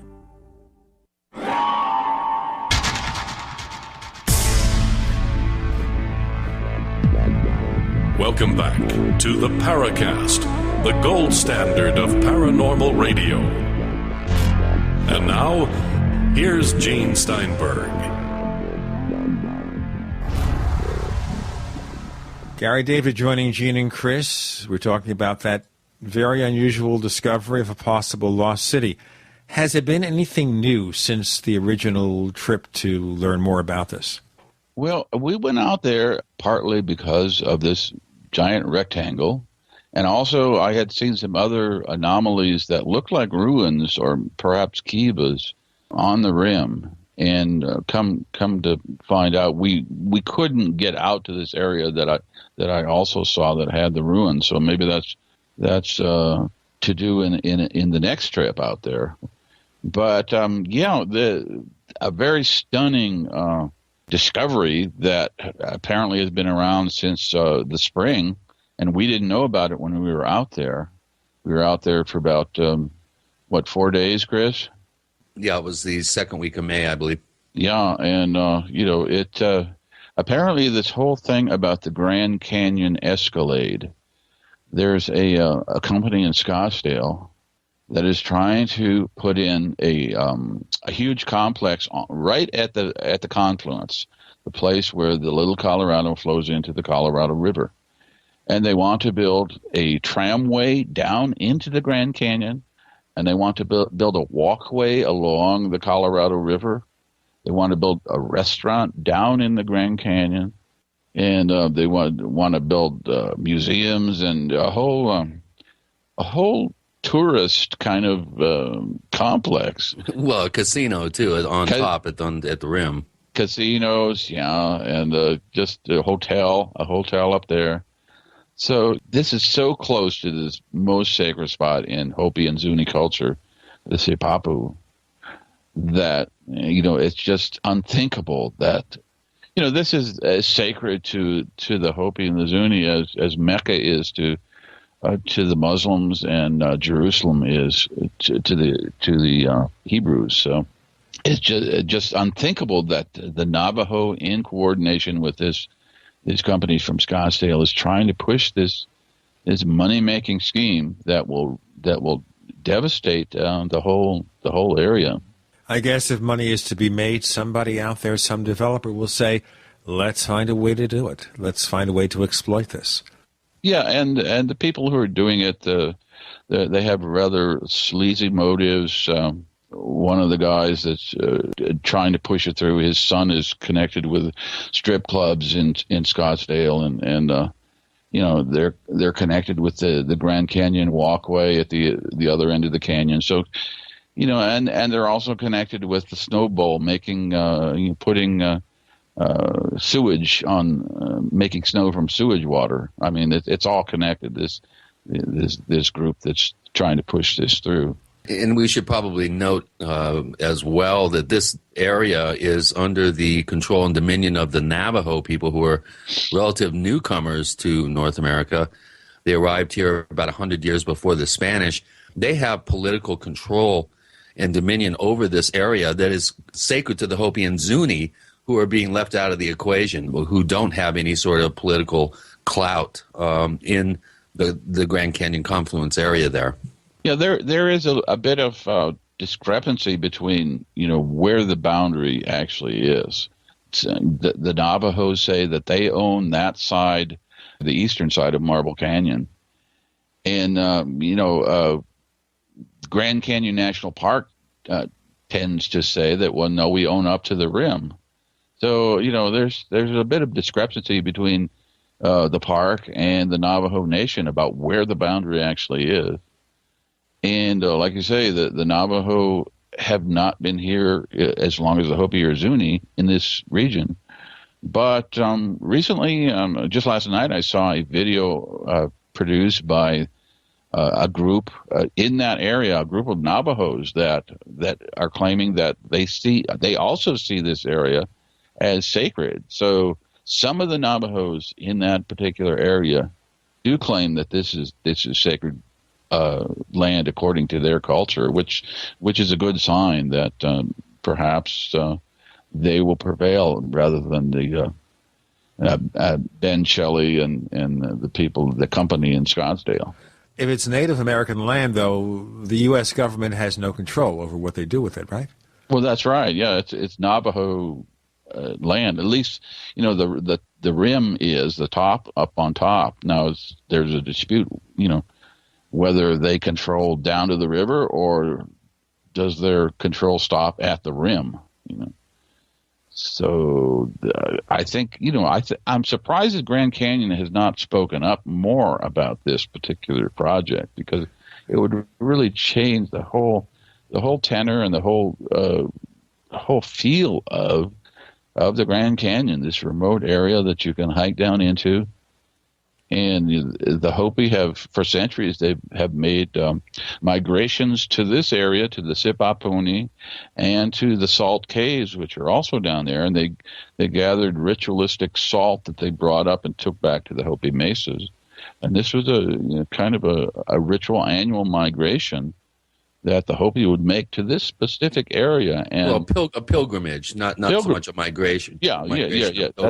That's a better word. Yeah, pilgrimage. And this Salt Trail Canyon that is very sacred to the Hopi is where you and I, Clifford Mahooty, and Ron Regehr filmed what appeared to be illegal, covert helicopter activity, which appeared to be going down right into and over the place of emergence with these large loads slung underneath on long cables, which, we talked about back in June.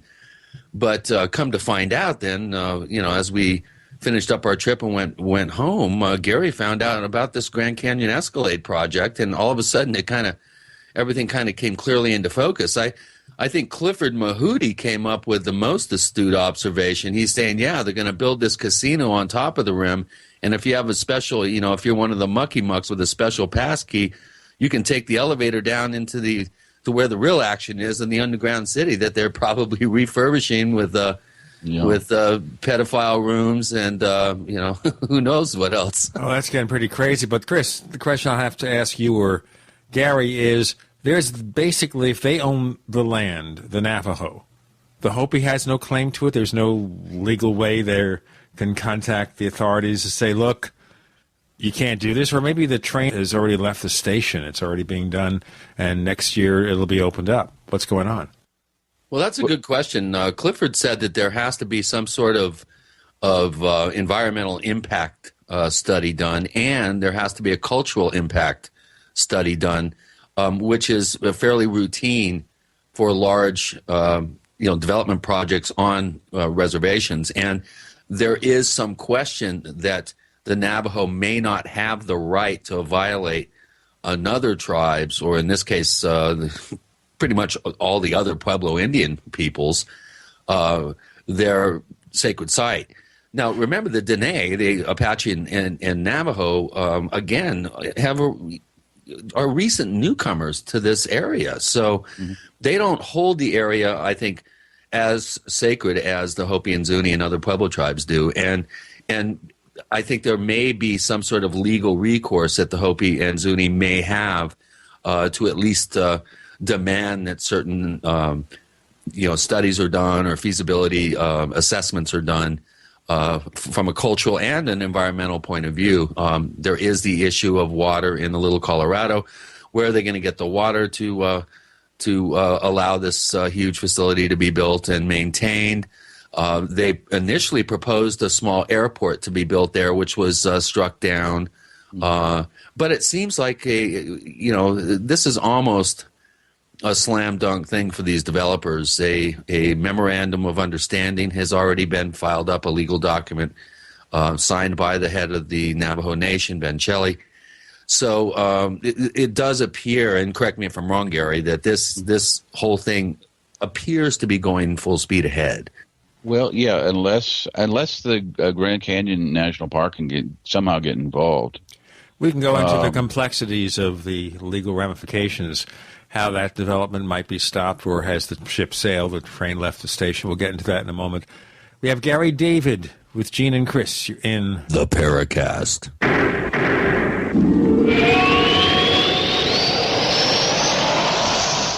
Ray Perkins, a reclusive veteran burned out from the Gulf War, lives tortured by relentless, perplexing nightmares.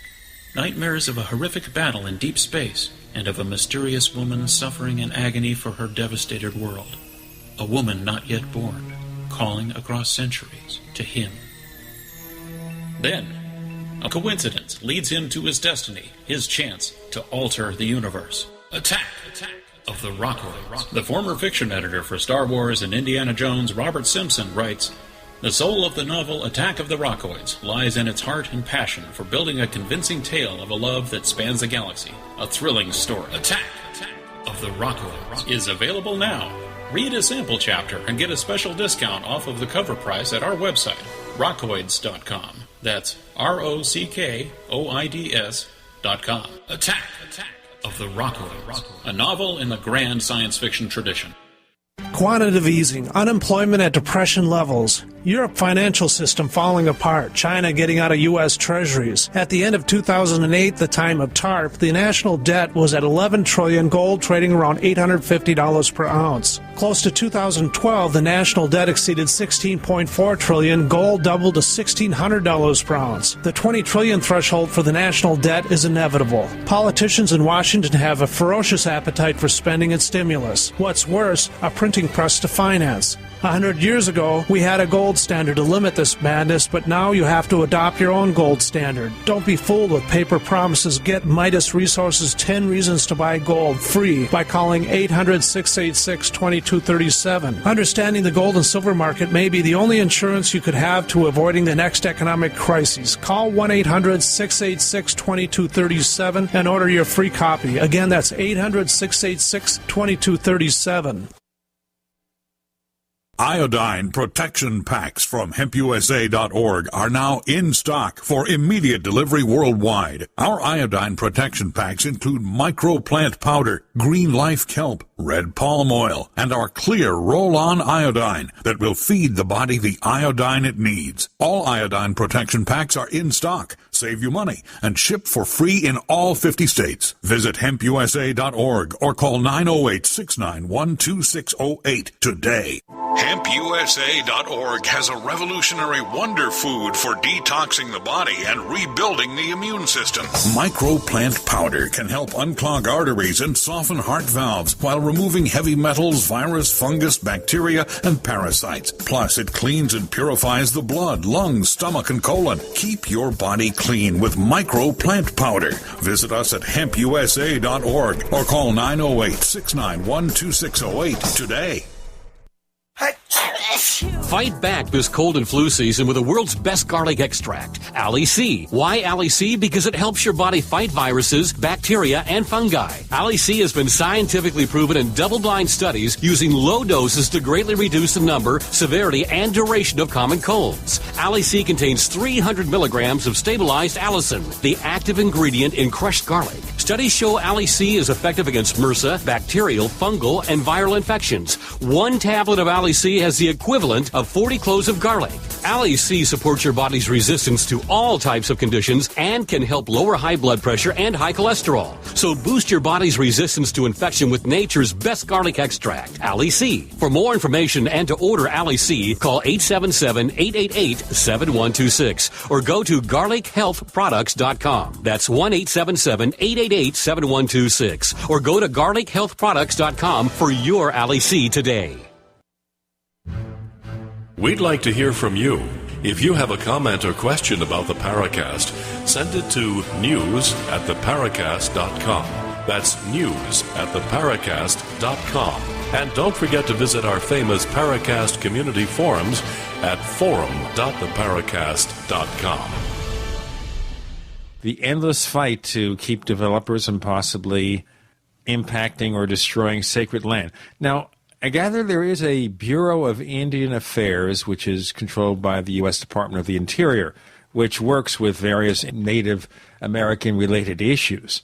But do they have any power over something like this?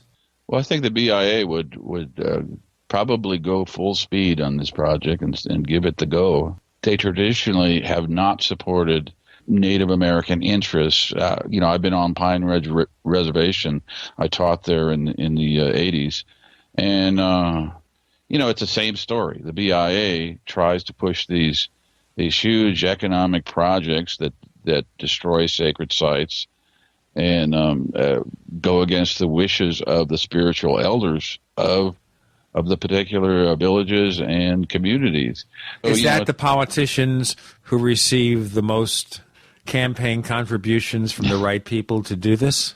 I'm sure that's all part of it, and like I say, the tribal council on most reservations is allied with these corporations that want to come in and build casinos and build different economic projects and destroy the spiritual nature of that many of the elders are constantly fighting against. And it's not just at Hopi or Zuni, it's on Pine Ridge and different reservations around the country. This struggle between the BIA and the tribal councils against the spiritual leaders of the community, of the tribes. So this is a constant theme that's going on. But you mentioned the water. One of John Kyle's last bills, I believe it was Senate Bill 2109. Is that right, Chris?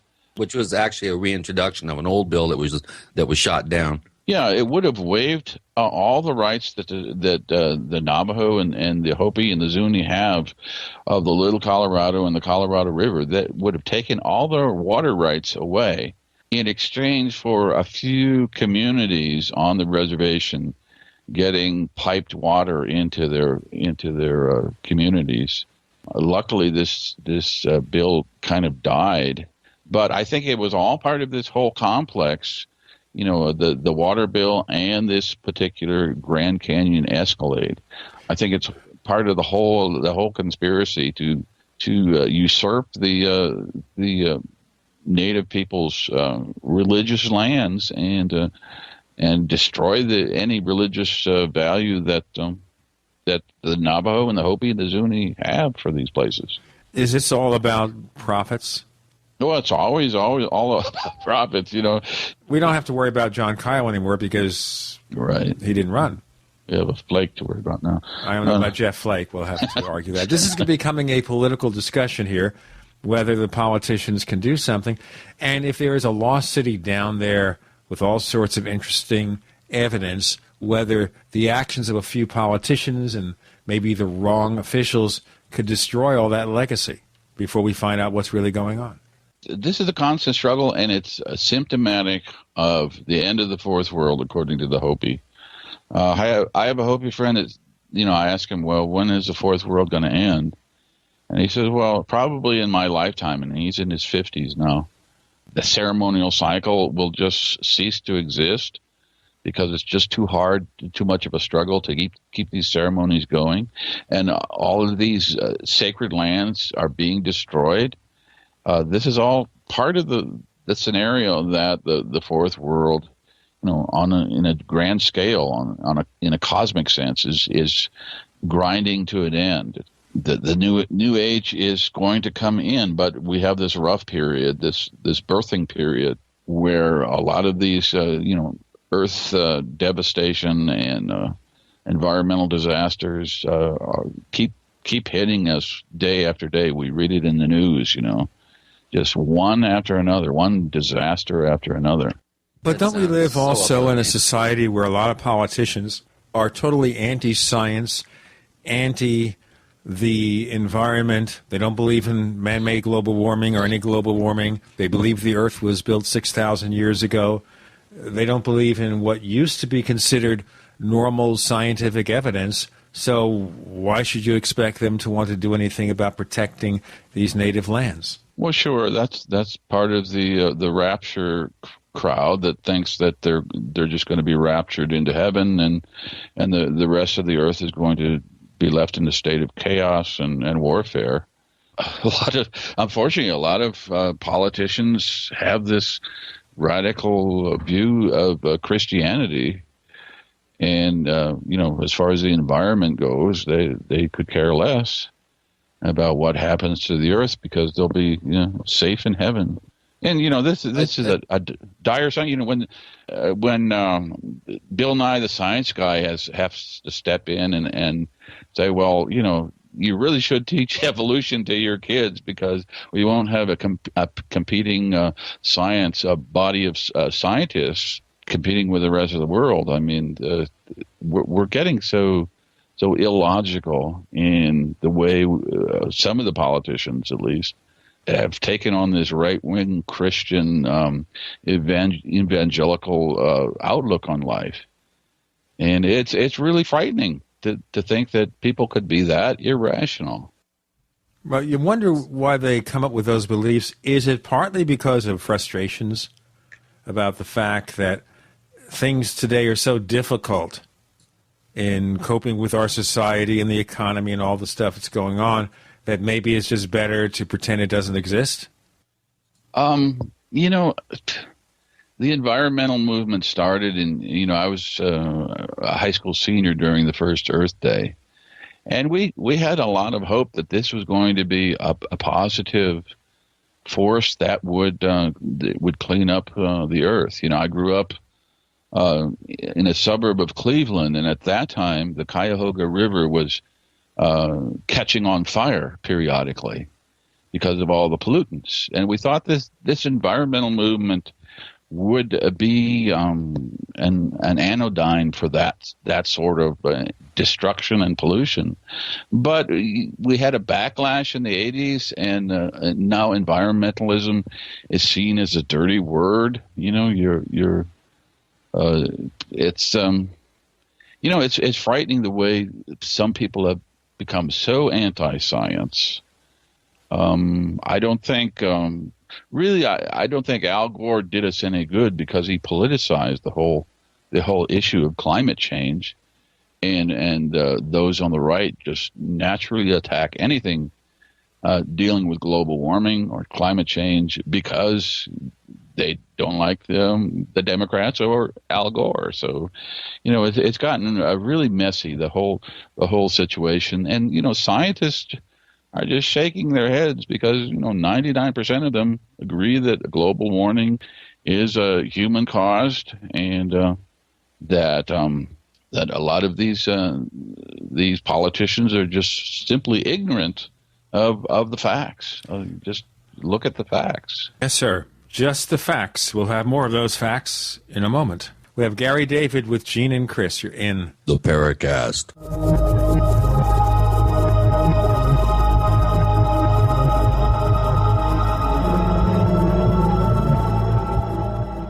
America's #1 source for independent talk radio for over a decade. We are the GCN Radio Network. Graphic Converter is the image manipulation tool for the rest of us. It does not use any database. You get full control of all your files. Want to view the images of a folder? Drag it into Graphic Converter and a powerful browser opens up to show your image files. You could use it for slideshows. You could use it to import images from digital cameras or from scanners. Need to do some image editing? You can do that too in Graphic Converter. Also print catalogs. Convert from so many formats I can't even list them. Download now to see if Graphic Converter is good for you, like 1.5 million other users. Guess what? You could save money when you buy Graphic Converter. Use the coupon code Night Owl. Use the coupon code Night Owl to get a special price for Graphic Converter. Go to lemkesoft.com. That's LEMKEsoft.com. Lemkesoft.com. LEMKEsoft.com. Do you owe the IRS money that you can't pay? Are tax liens and levies ruining your life? Are you tired of being afraid just to go to the mailbox? If this describes you, then Dan Pilla can help. Hi, I'm Dan Pilla, and I've been solving tax problems for more than 30 years. In fact, I wrote the book that made it possible to negotiate settlements with the IRS, and I've helped thousands of people do exactly that. Call now at 800-346-6829 to learn how I can help you. You know your IRS debt will not go away by itself, but you don't have to live in fear anymore. New changes to IRS policies will help more people than ever before eliminate their debts once and for all. There's no need for you to suffer another day with IRS debt. Call 800-346-6829. I can help you eliminate wage and bank levies, release tax liens, and negotiate a settlement with the IRS that will put your tax nightmare behind you forever. Call 800-34-NO-TAX or go to my website, taxhelponline.com. That's taxhelponline.com. You land in Buenos Aires, then are shuttled to Santa Rosa, where a nicely furnished cabin with all amenities, Wi-Fi, executive food and wine, and laundry service awaits. After a good night's sleep, your adventure begins. You're on a golden stag safari for big game. But it's not Africa, it's Argentina. One-on-one guided hunts for water buffalo, cougar, bighorn rams, wild boar, and the biggest stag deer in South America. All gold medal quality. All the action you can handle. Land Rovers, top rental guns with scopes. All food, beverages, hunting guides, ground transportation included, and more. All more affordable than you can imagine.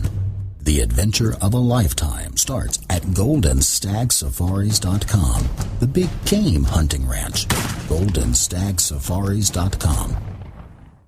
Lunch is ready! And it's an MRE smorgasbord at longlifefood.com. In 1983, Long Life Food Depot was one of the first to sell MRE pouches to the public, and we're still selling them almost 30 years later. Today, Long Life Food Depot has the world's most complete MRE online buffet, because MREs are all we do. Tasty varieties of chicken, beef, salmon, and pasta entrees, plus sandwiches and our easy-to-use pouches. Full moisture, long shelf life, and ready to eat hot or cold. We sell by the pouch or case, so the choices are endless, and so are the graduated quantity discounts. The more you buy, the more you save. Call 800-601-2833 or go to longlifefood.com to join our email list for upcoming announcements like the Rollaway Food Pod. Plus, enjoy fast and free shipping. Just call 800-601-2833 or visit longlifefood.com. Emergency preparedness, emergency relief. longlifefood.com since 1983, sending real food to your real future.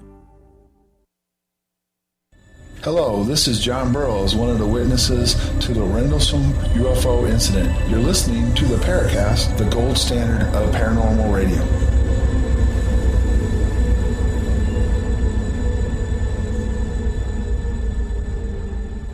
We have Gary David with Gene and Chris in the Paracast. Parenthetically, in terms of global warming deniers, none other than Stanton Friedman, the famous UFO investigator, was co-author of one book about where science was, quote-unquote, wrong, and he doesn't believe in it.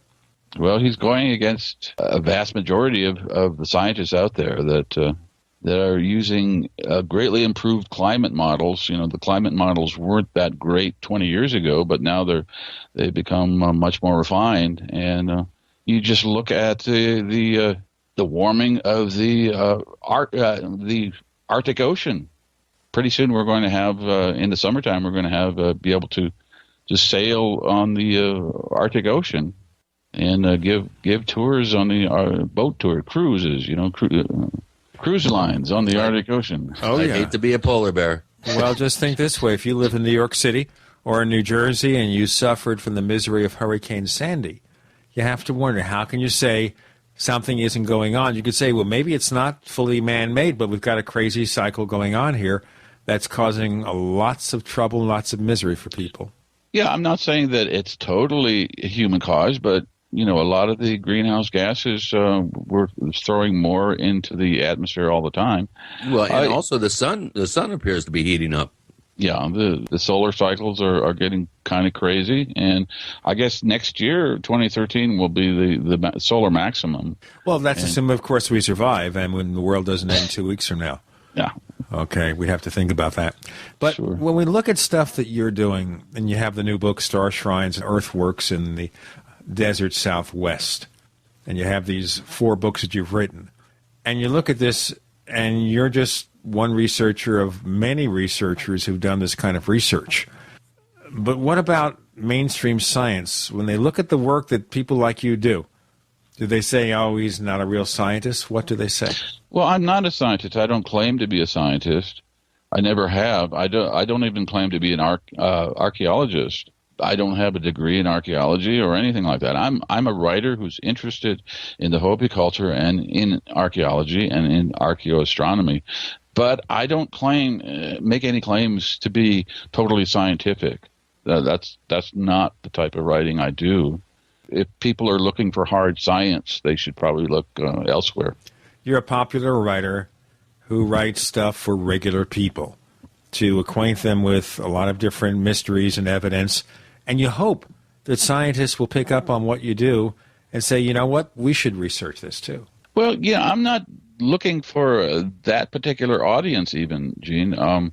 If scientists can find some kind of meaning in what I'm doing, that's fine. But I'm really exploring for myself and the relationship between the Hopis and the land that they live on and their myths and their legends, and trying to make sense of the place where I live, because I've lived in Arizona for 18 years.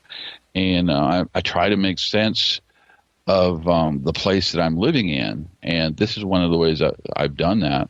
Before this time, I lived in the Black Hills of South Dakota and worked with the Lakota Sioux on different projects. And I taught on Pine Ridge and Rosebud reservations, and try to look at the land through the eyes of the native people and through their myths and legends. And there's quite a few parallel legends that the Lakota have and the Hopi have as far as the celestial reflecting the terrestrial realm. You know what? Maybe tell us about those connections. When I was in South Dakota, I went there when I was about 26, age 26. That was a long time ago. Yeah, I started working with the Lakota because I was teaching on Pine Ridge, and I met a woman named Charlotte Black Elk. And Charlotte was the great-granddaughter of Nicholas Black Elk, who wrote the classic Black Elk Speaks. And at the time, Charlotte was she was trying to explore this idea that the Lakota or the Sioux had been there longer than historians say they were. And she had a buffalo hide with a star map on it. And this star map showed the stars as they were 3,000 years ago. And she was saying that, the Lakota had been doing ceremonies in and around the Black Hills for 3,000 years because this star map on the buffalo hide proves this particular thing. And they had a concept of a celestial buffalo that corresponded to certain parts of the Black Hills. This celestial buffalo was made up of Orion's belt, so that keyed me in on Orion right away. That was the backbone of this buffalo. The nose of the buffalo was the Pleiades in the constellation Taurus, and the tail of the buffalo was the star Sirius. So there was this huge symbolic buffalo in the sky that referred to specific points in the Black Hills where the Lakota would go and do ceremonies at a certain time of year. For instance, they would do the Sundance ceremony at Devil's Tower, which is northwest of the Black Hills. Of course, Devil's Tower is the place where Close Encounters of the Third Kind was filmed. And so, the Lakota had a long-standing relationship with that land and doing ceremonies on that land for thousands of years, not just a few hundred like historians claim. So this idea of the sky mirroring the earth was planted very early on. So when I came down here in Arizona, that idea of the Arizona-Orion correlation took hold when I saw the pattern of Hopi villages across the high desert of Arizona reflecting directly the constellation Orion in an exact pattern. There's one-to-one correlation. How fascinating that we're trying to look at these correlations. So do we assume then that there were interactions between these peoples? There had to be, right? Well, the Hopi believe that they migrated before they settled on the three mesas where they now live. They came up out of the Grand Canyon and they started on a series of migrations all around the continent. They have legends of migrating up into Canada. And in fact, there have been petroglyphs, snake petroglyphs, that the Hopi claim that the Snake Clan carved. They carved these petroglyphs in Alberta, Canada. So the Hopi went far up into the north. The Hopi traveled down into Mexico and Central America and interacted with the Maya people. In fact, some claim that the Maya are merely the people who never made it back up this way. That's what Grandfather Martin told me. He says, the Maya, they're just Hopi that went south and they forgot to come back. Yeah. And, you see a lot of correlations. The idea of world ages, as we talked about earlier, the Maya have it and the Hopi have it. The Aztecs also had it. But the Hopi traveled also to the East Coast. And they have a myth about a hard beings woman, it's called, having a kiva in the Atlantic Ocean. Okay, and her sister has a kiva in the Pacific Ocean. So they traveled to both oceans.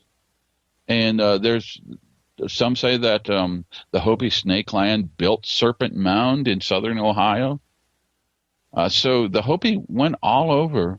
And, so they definitely went up into the Lakota territory in South Dakota and just made kind of a spiral migration until they finally came around to the center of the world. They call it the Tuanasavi, the center of the earth, which is the Hopi Mesas. It's a fascinating subject, Gary. Big fan of your work, and I do recommend your books highly to Paracast listeners. And what do you have on tap for future projects? Are you already researching some new stuff? Or this recent book, I could have worked on it another 6 months. Really, I worked hard on it, and my publisher, David Childress, wanted to get it out, so was working 8 to 12 hours a day. So you got the book out, and we'll talk more about that book and possible future plans coming up. Let me remind you that we have lots of stuff coming up. We, of course, have the Paracast forums where you can ask questions of our guests. You'll find it at forum.theparacast.com. Once again, that's forum.theparacast.com. Gary David joining Gene and Chris. You're in the Paracast.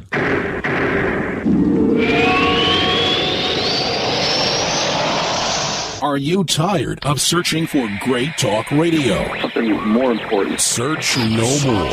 We are the GCN Radio Network. If you want to get your website online and you need reliable service, first-class service at the lowest possible price, there's only one place to go. Well, DreamHost has a special promotion with our show where they'll offer you unlimited disk space, unlimited bandwidth, one-click web apps such as WordPress, 24/7 support. You can save over $55. You want to know how? Go to dreamhost.com/radio, dreamhost.com/radio. Whether Whether it's personal mail, whether it's business email, you want reliable, dependable delivery, freedom from spam, freedom from viruses. Well, Polaris Mail offers professional email hosting services for your personal or small business use. Each account uses 25 gigabytes of storage, an easy-to-use webmail interface, and full mobile sync. Sign up today for a 30-day free trial at polarismail.com, polarismail.com. What do you do when your propane runs out and you don't have a large amount of wood for cooking? That's when you need a Grover rocket stove from StockStorage.com. The Grover rocket stove starts easily with any combustible material like junk mail, small twigs, leaves, weeds, or dry sagebrush. Then just add a small amount of kindling wood and you'll be cooking entire meals in minutes. Grover rocket stoves are made right here in the USA and are built to last a lifetime using heavy-duty thick-gauge steel and are painted with high-temp paint to withstand heat. Go to StockStorage.com and see 3 great Grover rocket stoves, stainless steel, heavy duty, or our original Grover rocket stove for only $135 and get free shipping to the lower 48. For phone orders, call 801-361-6984 or go to StockStorage.com. That's 801-361-6984 or StockStorage.com. The original Grover rocket stove minimal wood use cooking stoves, available exclusively from StockStorage.com. Are you still a traditional smoker? Now experience a new lifestyle and try vaping with e-cigarettes by LeSig. Imagine no ashes, stains, nasty smell, or coughing and hacking. With LeSig e-cigarettes' revolutionary microelectronic technology, rechargeable battery, and unique replaceable cartridge, you'll get all the benefits and satisfaction of smoking without the hazards. Choose your taste from a wide variety of our new American-made vape-free e-liquids at LeSig.com. And LeSig smokes the competition by serving thousands of worldwide customers with real people customer service, fast, free, same-day shipping, and a 30-day warranty and satisfaction guarantee. So are you ready for a new vaping lifestyle? Then call 870-518-4307. That's 870-518-4307. Or visit LeSig.com, spelled LECIG.com. LeSig e-cigarettes for today's modern smoker. Here it comes, another cold and flu season. Get ready for it and save now during the pre-winter sale at herbalhealer.com. Don't be without powerful natural flu fighters like elderberry power capsules. They support the immune system and they have antiviral properties. Another powerful antiviral is olive leaf capsules, highly recommended by Herbal Healer Academy. Also on sale is Physician Strength Oregacillin, a savior for the lungs. It fights bacteria, virus, and fungus. Our famous 4-herb capsules are a gentle liver cleanser and can be taken daily. Also featured this winter are the homeopathic detoxes, liver, kidney, lung, lymph, whole body, and brain detox on sale. And remember, as always, new customers get a free 128-page catalog with your order. Log on and hit the pre-winter specials at herbalhealer.com. Healing the world with nature, one person at a time since 1988.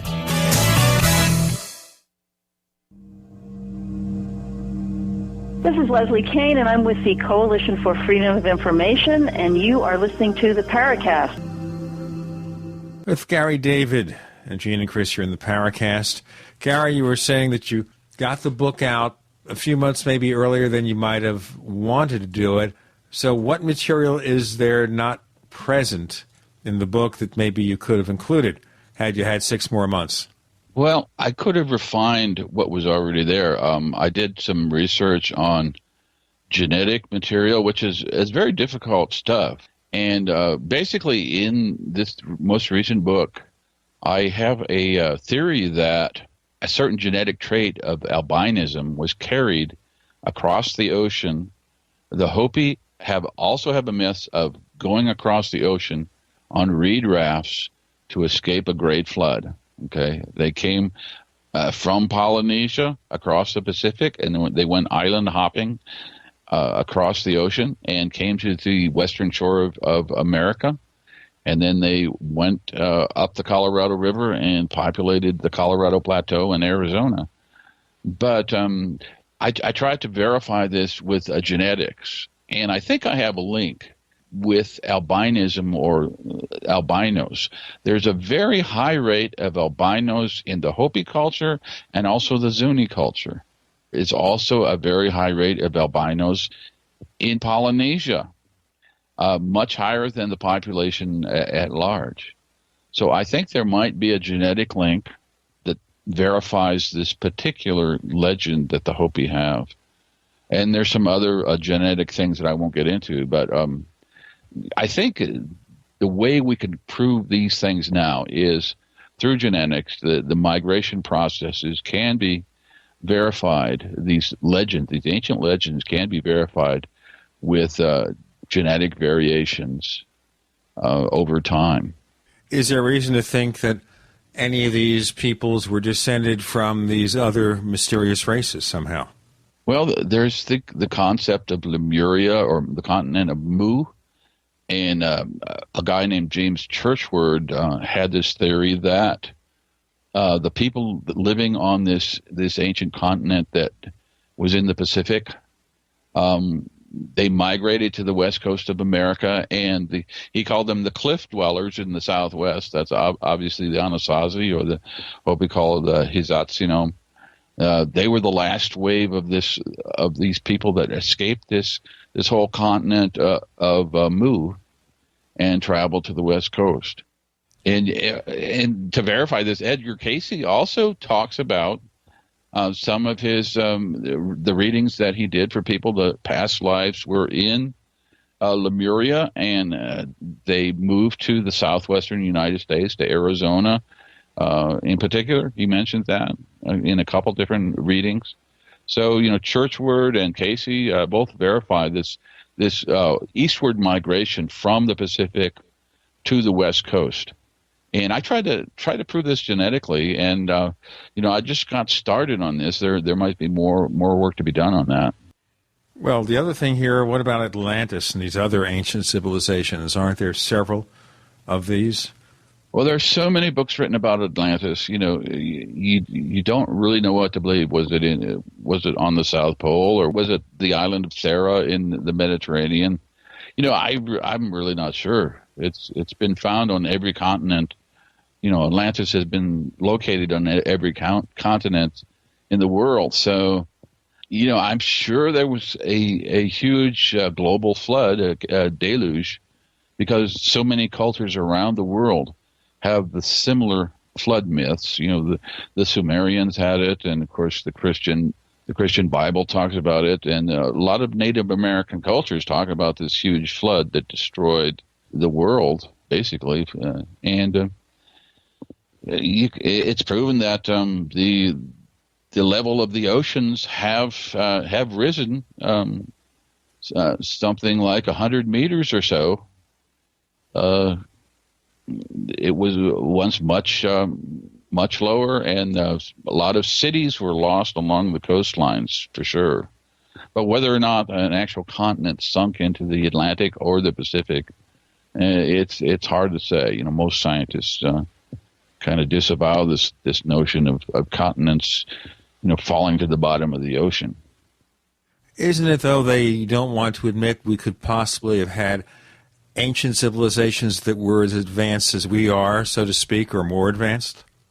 Yeah, I think that's true. I mean, there's kind of a temporal chauvinism that, we're the best. We're the best on the block, and we're the highest degree of evolution, and there's been no cultures that have been higher than ours. But, people like Graham Hancock talk about the lost civilizations, lost, 10,000 years ago or so, 12,000 years ago, with this great flood at the end of the Ice Age. So I think a lot more people are exploring this idea of a lost civilization